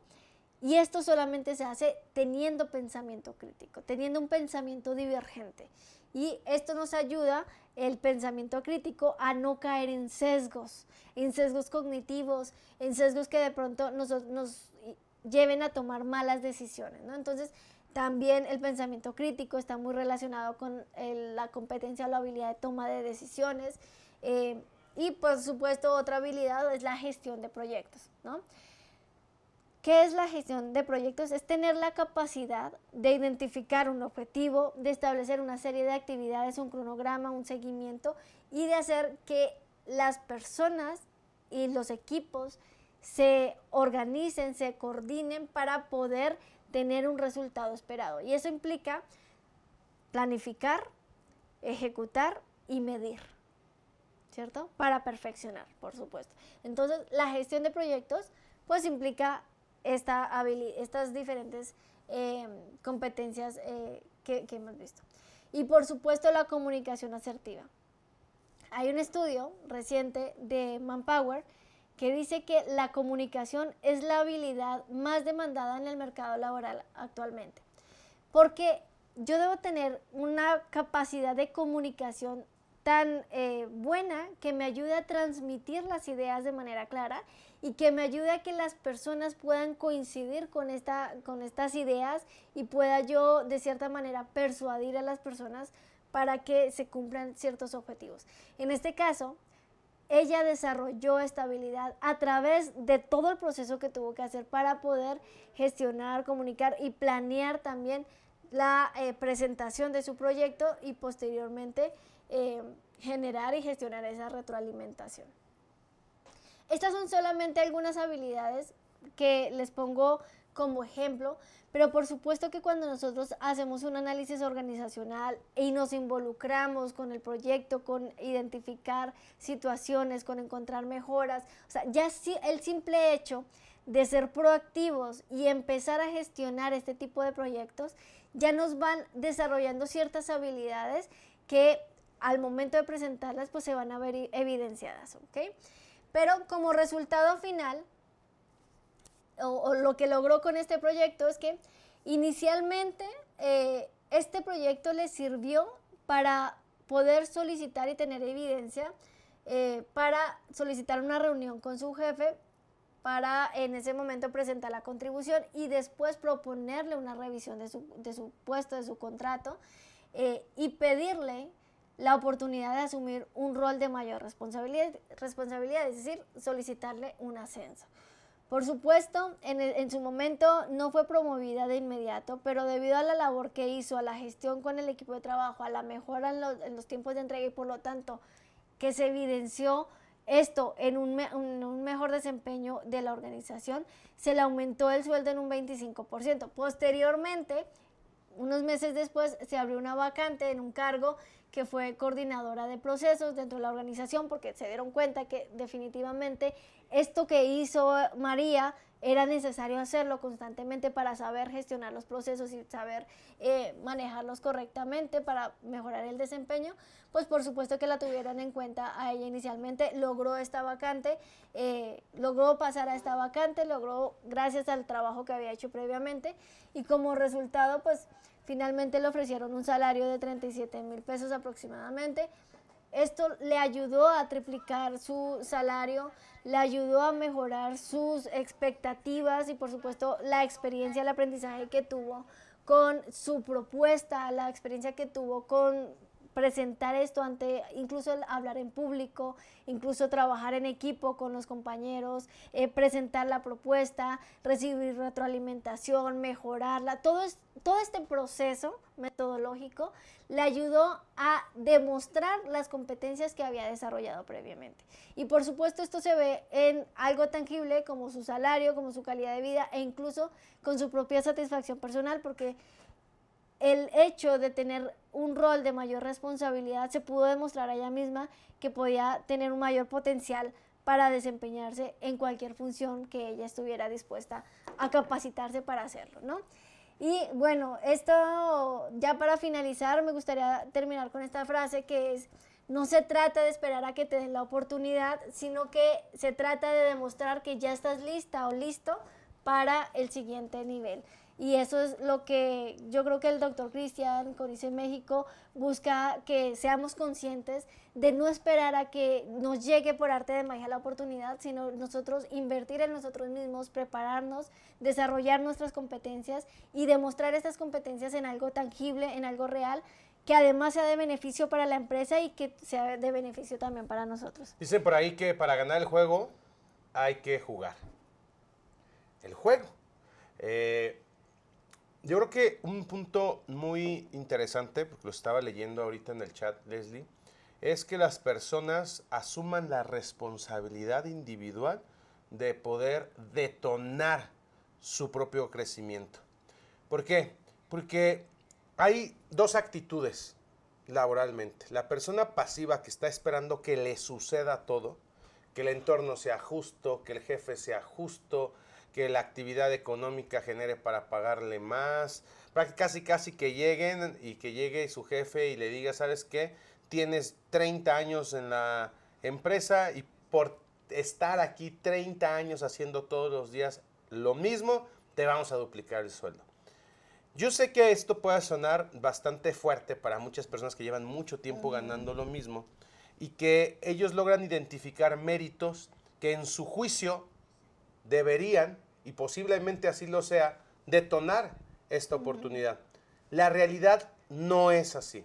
La realidad es que las personas que logran asumirse responsables primero de su crecimiento y después asumirse responsables de la función que tienen en la empresa son las personas que logran sobresalir. ¿Cuál es la realidad? Que la mayoría de personas no están en ese mindset, no están en ese enfoque. La mayoría de las personas están sufriendo día a día un trabajo en donde no se reconocen, donde no lo disfrutan, que les quita su vida para vivirla con su familia y que ni siquiera les provee de el ingreso económico suficiente para vivir en paz y en tranquilidad. Y algo importante también ahí es que muchas veces vivimos, cuando estamos en ese estado, vivimos en frustración. Y la frustración se da primero porque sabemos que estamos incómodos con la situación, que debemos hacer algo, pero no lo hacemos.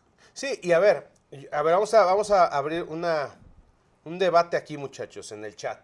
A ver, ¿cuántos de ustedes ahorita, con lo que hemos visto, y mañana viene la mesa de negociación y vamos a simular cómo María llega a pedir un nuevo trabajo, cómo negocia, cómo se presenta, cómo se le hace la entrevista de admisión? Pero a ver, ¿cuántos ahorita pueden identificar si su actual actividad profesional, en su actual empleo, si su empleo tiene las condiciones para brindarles mejores oportunidades? Esa es una pregunta fuerte, dura, porque si tú estás buscando crecer económicamente, profesionalmente, capacitarte, invertir en un plan de carrera profesional, lo primero que debes de identificar es si en donde estás en este momento existen condiciones de crecimiento. Pero en un análisis organizacional, no en un análisis perceptivo de tu juicio. ¿Cómo puedes identificar?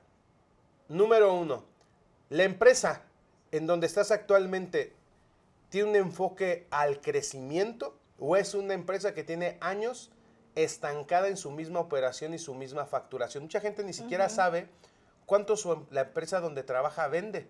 Y no sabe si es ¿por qué va a determinar mucho esto? Porque mira, si tú estás en una empresa con un enfoque al crecimiento, ya sea una MIPYME, una pequeña, una mediana empresa, pero la empresa está buscando crecer, entonces la empresa está buscando talento que desarrollar.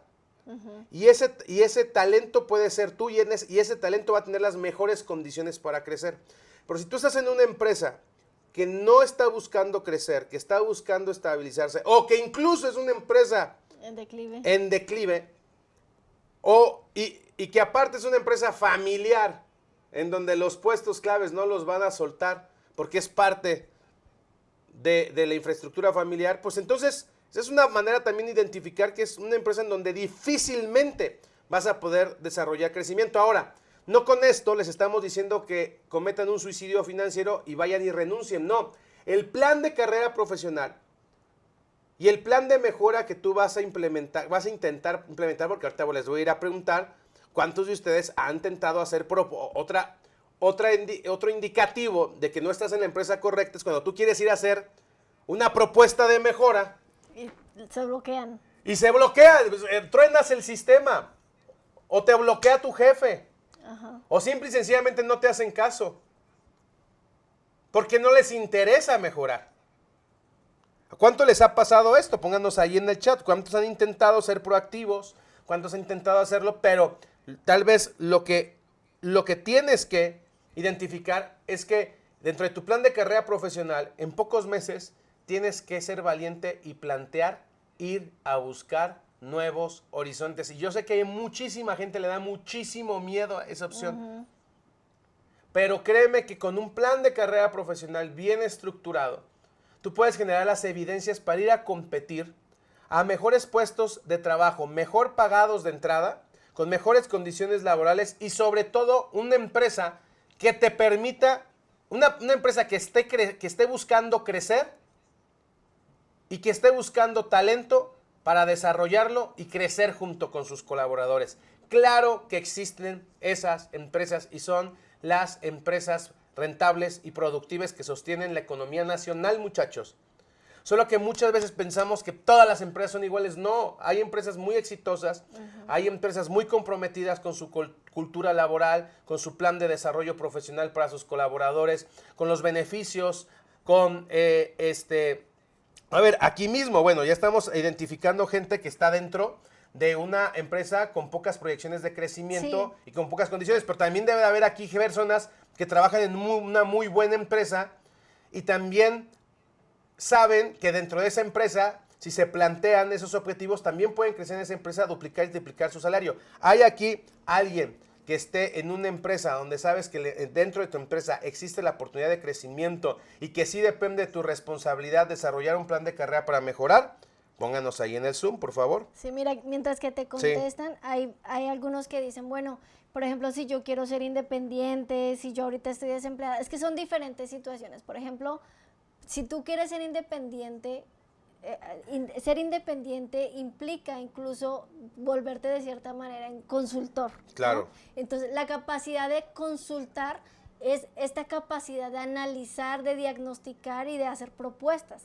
Entonces, sí, o sea, todas estas habilidades que hablábamos ahorita, el liderazgo, la comunicación, la gestión del tiempo, la gestión del cambio, pues son necesarias en cualquier actividad empresarial a la que te dediques, ¿no?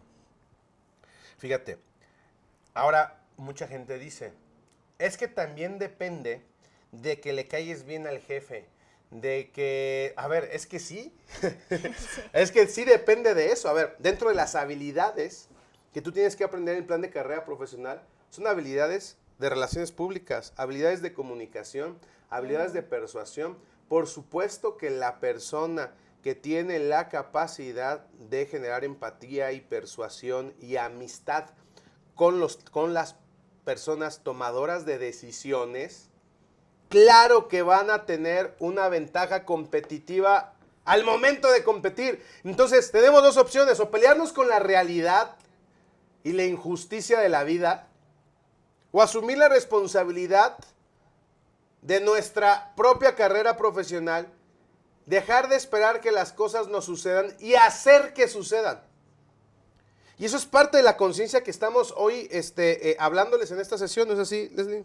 Sí, correcto. Fíjate que es importante que cuando nosotros entendemos cuál es el punto en el que estamos actualmente y cuál es el punto al que queremos llegar y cuáles son las condiciones que tengo ahorita, empiezo a crear un programa para mí, un camino claro de qué es lo que quiero llegar a hacer, qué es lo que quiero llegar a lograr. Aquí tú decías ahorita que muchos están en empresas familiares, están en empresas en donde no lo pueden hacer.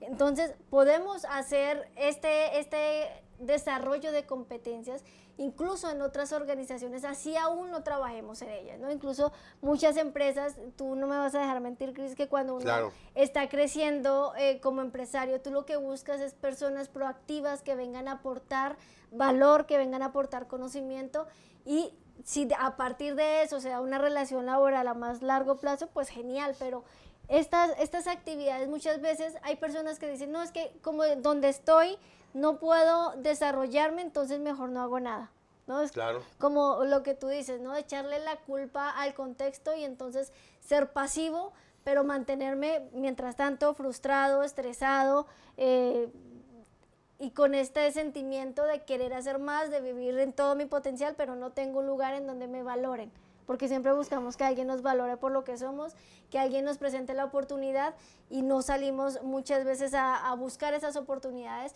o a invertir en nosotros mismos para que, sí, ok, si yo invierto en las oportunidades, seguramente las oportunidades van a llegar, porque me estoy moviendo, estoy trabajando en mí, estoy trabajando en mi conocimiento. Ahora, es una realidad, muchachos, que te vas a encontrar y te vas a enfrentar con un entorno que muchas veces no te va a valorar. Bueno, muévete de ese entorno y busca el entorno que te valore. Correcto. O sea, así de sencillo. Y evidentemente para que pueda ser valorado necesita ser competitivo.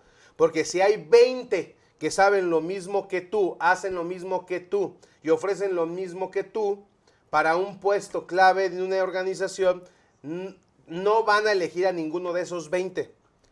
Van a elegir a la persona que está preparada, capacitada y lista para poder insertarse y desarrollar esa función clave. Y aquí, como comenta Irma, aquí, por ejemplo, todos ustedes hoy a horas tardes de la noche están aquí viendo esta sesión, se están capacitando, están buscando crecer profesionalmente, porque tienen esta incomodidad seguramente de querer desarrollarse profesionalmente, de querer aplicar esto en una empresa, de querer aplicar esto en su propia empresa, en su trabajo de manera independiente. Entonces, pues está muy bien. Yo creo que aquí todos estamos en la misma sintonía de crecimiento, de desarrollo, de aprendizaje, de capacitación continua. Damas y caballeros, pues vamos empezando con las sesiones. No sé qué les ha parecido hoy, qué les pareció la sesión que trajo la doctora Leslie, que aparte que es una parte clave importante para el desarrollo de la investigación que hace ICE México, pues creo que quisimos que escucharan este planteamiento, porque ustedes se van a estar preguntando, bueno, yo sí quiero ejecutar un plan así de mejora donde desarrolle mis habilidades, me potencie y me lleve y me empuje finalmente a negociar mejores condiciones laborales, porque acuérdense que el punto clave es llegar al punto de negociación, porque no tenemos lo que merecemos, sino lo que hemos sabido negociar salarialmente. Y eso el día de mañana lo vamos a aprender y no te lo puedes perder, porque vamos a invitar también a una doctora que es, pues que tiene muchísimos años como empresaria especializada en la reclutación del talento humano. Y vamos a hablar y vamos a simular pues estos procesos de negociación en donde una persona llega a pedir un ascenso o una persona llega a una entrevista de trabajo, y vamos a ver a través de ejemplos de cómo no se debe de hacer y cómo se debe de hacer cuando se está temporada y se tiene un plan de carrera profesional. Así que no se lo pueden perder mañana. Y a ver, muchachos, vamos a tener solamente el día de mañana a las 12 del día para terminar y ejecutar su prueba Peakson.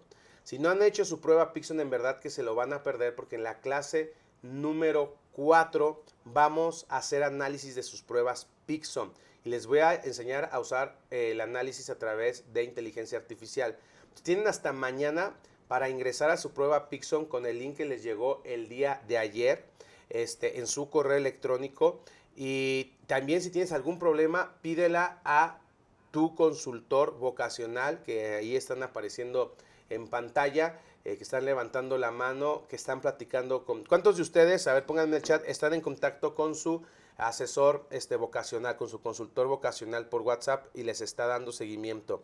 Ahí están todas las personas que están en contacto. Si tú no estás en contacto, tienes que ir a buscar a tu WhatsApp, tienes que ir a buscar a tu correo, te han estado contactando y va a ser súper importante para que ustedes tengan una atención personalizada durante este programa. También el día de hoy, ahorita vamos a liberar el link para que vayan a llenar un formulario y también van a tener acceso a su prueba de nivel de inglés. ¿Cuántos quieren hacer su test de nivel de inglés con Open English? Un diagnóstico totalmente gratuito. ¿Cuánto les interesa hacerlo?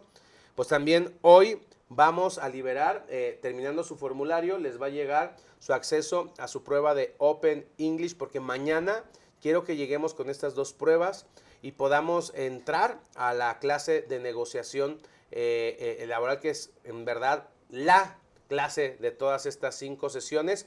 Y pues bueno, esperando que ustedes detonen, condensen, tomen conciencia de la oportunidad que tienen de poder detonar su movilidad social. Porque acuérdense que aquí lo importante es entender que la movilidad social es la capacidad que tiene un ser humano de mejorar sus condiciones socioeconómicas para él y las de su familia y las de sus generaciones.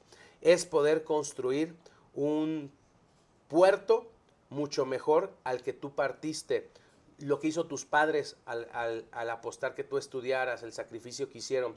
Esa movilidad social solamente se va a detonar y se va a acelerar con un plan de carrera profesional, y esto es lo que estamos aprendiendo a hacer en todo este proceso. Entonces, pues damas y caballeros, si no se me olvida nada más de indicaciones, lanzamos Open English para que lo hagan. Les llega plan de, les damos unas horas más para hacer su prueba Peakson. Mañana clase y simulación de negociación laboral. Nos vemos a las 7 p.m. Mi querida Leslie, muchísimas gracias por estar con nosotros. Como siempre, un placer estar aquí con ustedes y pues aprovechen esta oportunidad. Realmente estas pruebas no son gratis, no son gratis, las financia ICE México.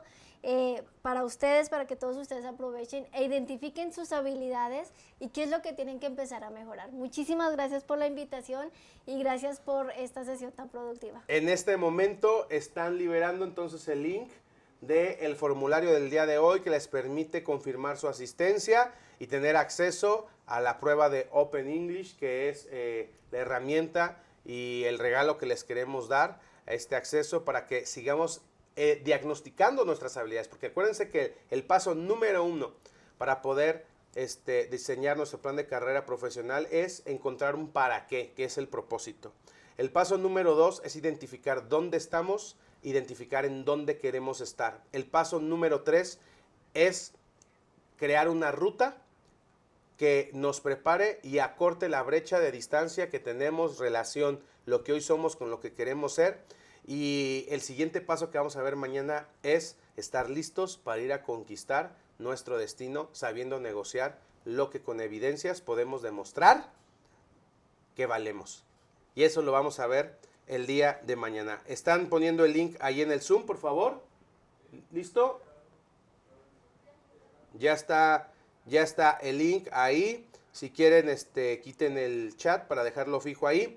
Los dejamos con el siguiente video mientras van a llenar su formulario. Pónganse en contacto y estén en contacto con sus consultores y nos vemos mañana en punto de las 7 p.m. en nuestra tercera sesión. Muchas gracias y hasta la próxima. Hasta la próxima.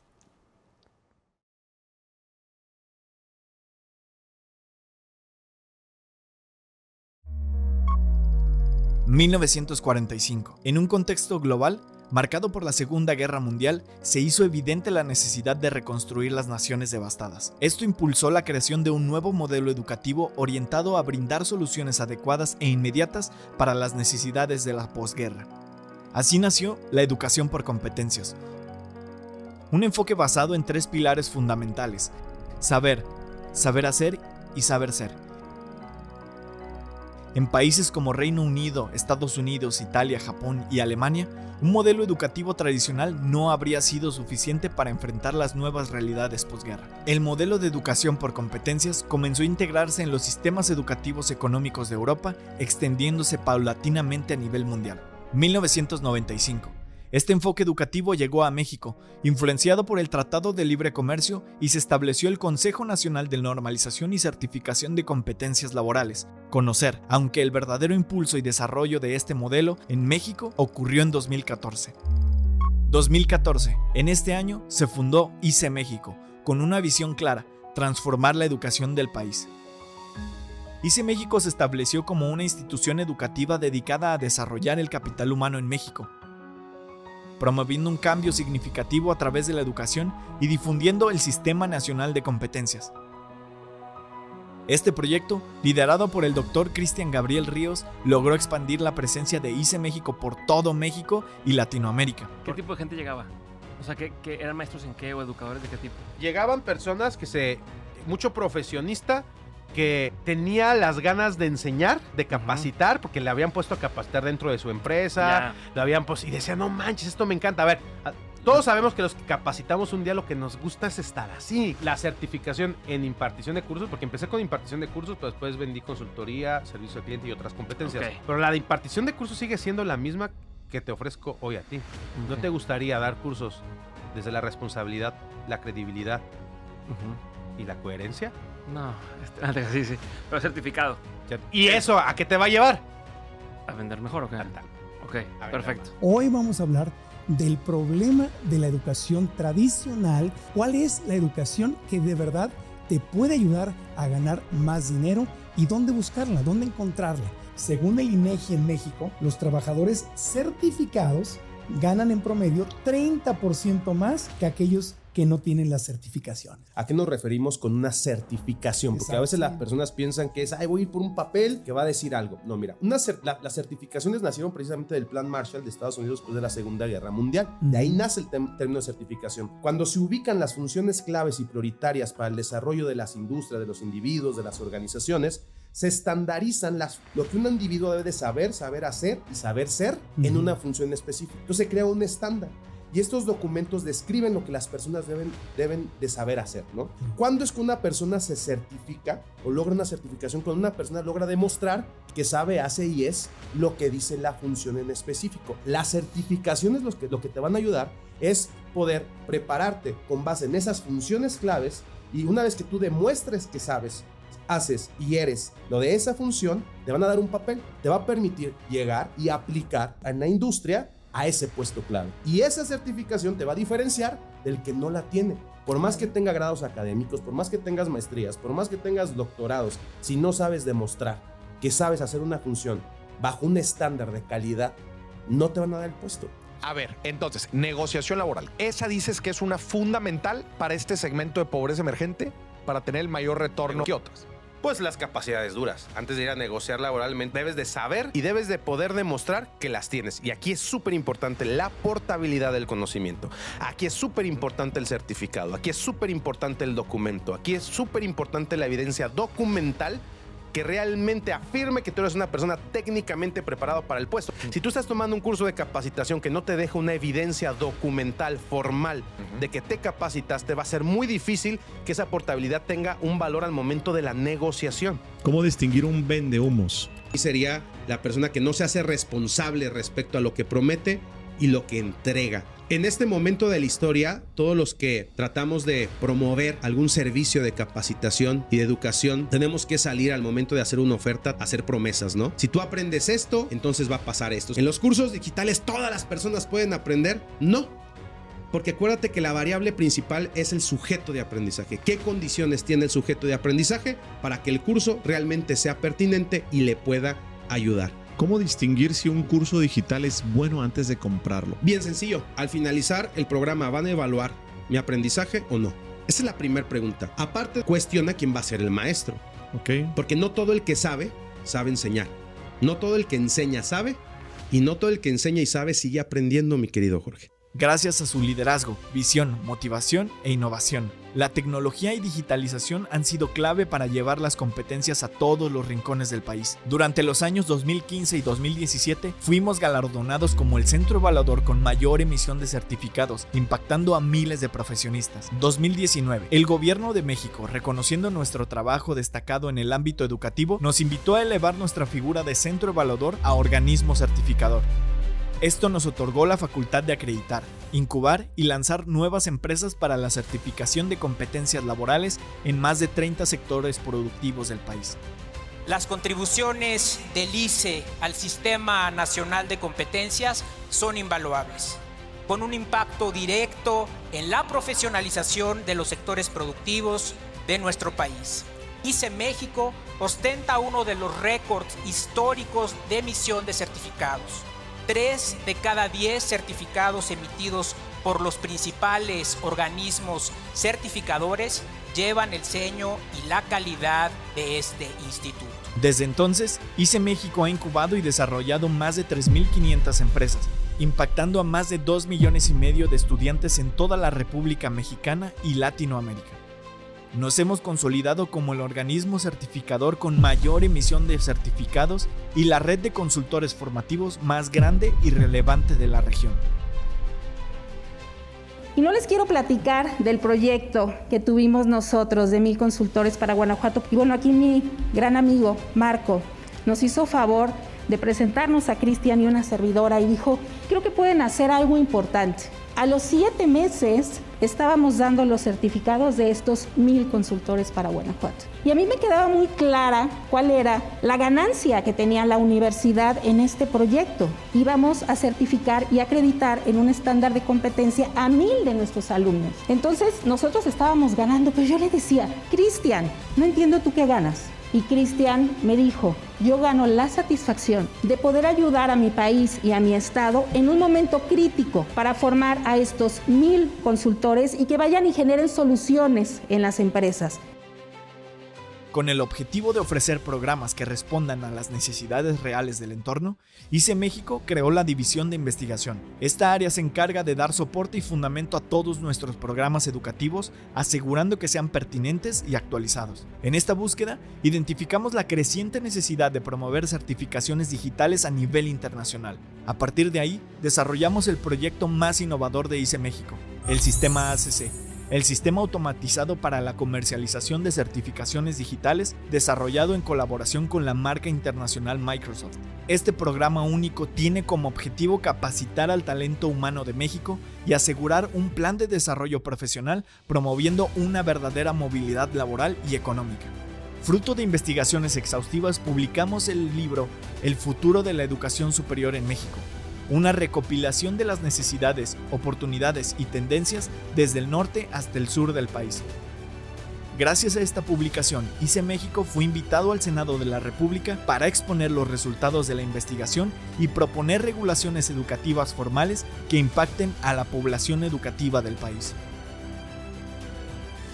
Y es por eso que hoy nos acompaña el doctor Cristian Gabriel Ríos. Tú acabas de presentar el libro, ayer estuviste en el Senado. A ver, plantéanos. El grupo de investigadores lo que planteamos es prácticamente un indicador irrefutable, que es la movilidad social. Es decir, movilidad social es la capacidad de morir en mejores condiciones socioeconómicas que con las que naciste. El impacto de esta investigación nos ha llevado a aparecer en los medios de comunicación más importantes de México, obteniendo galardones internacionales destacados en medios digitales. Además, ICE México se ha comprometido a crear nuevas publicaciones que orienten a aquellos dedicados a la capacitación formal, aprovechando las oportunidades generadas por el nearshoring. Por ello, desarrollamos la investigación Perspectivas de la regulación y exigencia de los estándares de competencia laboral en México, así como el manual Capacitador Experto, una guía clara y concisa basada en las mejores prácticas y normas internacionales para formar capacitadores con impacto. 2023. En nuestro esfuerzo por mantener un compromiso con la calidad de la educación, implementamos con éxito el Sistema de Gestión de Calidad ISO 9001-2015. No solo buscamos generar la red de centros educativos más amplia, sino también la más efectiva y de mayor calidad en Latinoamérica. Esta empresa es una empresa pujante, donde hay un compromiso y un liderazgo que trasciende no nada más en lo local, sino en lo nacional e en lo internacional. Esta certificación simboliza el fruto de la dedicación de una década de trabajo y el compromiso incansable de la organización con la calidad y la mejora continua. La calidad es más que una meta, es una cultura que hemos inculcado en cada aspecto de nuestro trabajo en ICE México. Este logro es una prueba de ello. Hoy ICE México atiende a cientos de miles de alumnos en todo México y América Latina a través de sus más de 3,000 centros de evaluación. Los estándares de competencia laboral son hoy el eslabón entre el capital humano de México y el enorme fenómeno del nearshoring. Este fenómeno que está relocalizando a cientos de empresas en México, hoy somos producto de nuestro producto. ICE México ha invitado a millones de mexicanos y mexicanas comprometidos con la educación de unirse a esta red de consultores formativos, promoviendo, compartiendo programas de alto valor que sumen a las habilidades de profesionistas y empresas. Nuestro modelo educativo es formal, innovador y se basa en estándares de competencia nacionales e internacionales fortalecidos por medios tecnológicos. Estamos comprometidos con todos los profesionistas del país, creando espacios digitales en los que puedan desarrollar habilidades claves que les permitan mejorar las condiciones actuales, aprovechando las oportunidades del tan cambiante mercado. Estamos comprometidos con todos los mexicanos que legítimamente tienen el deseo de superarse y crear un mejor futuro para ellos y su entorno. Somos ICE México.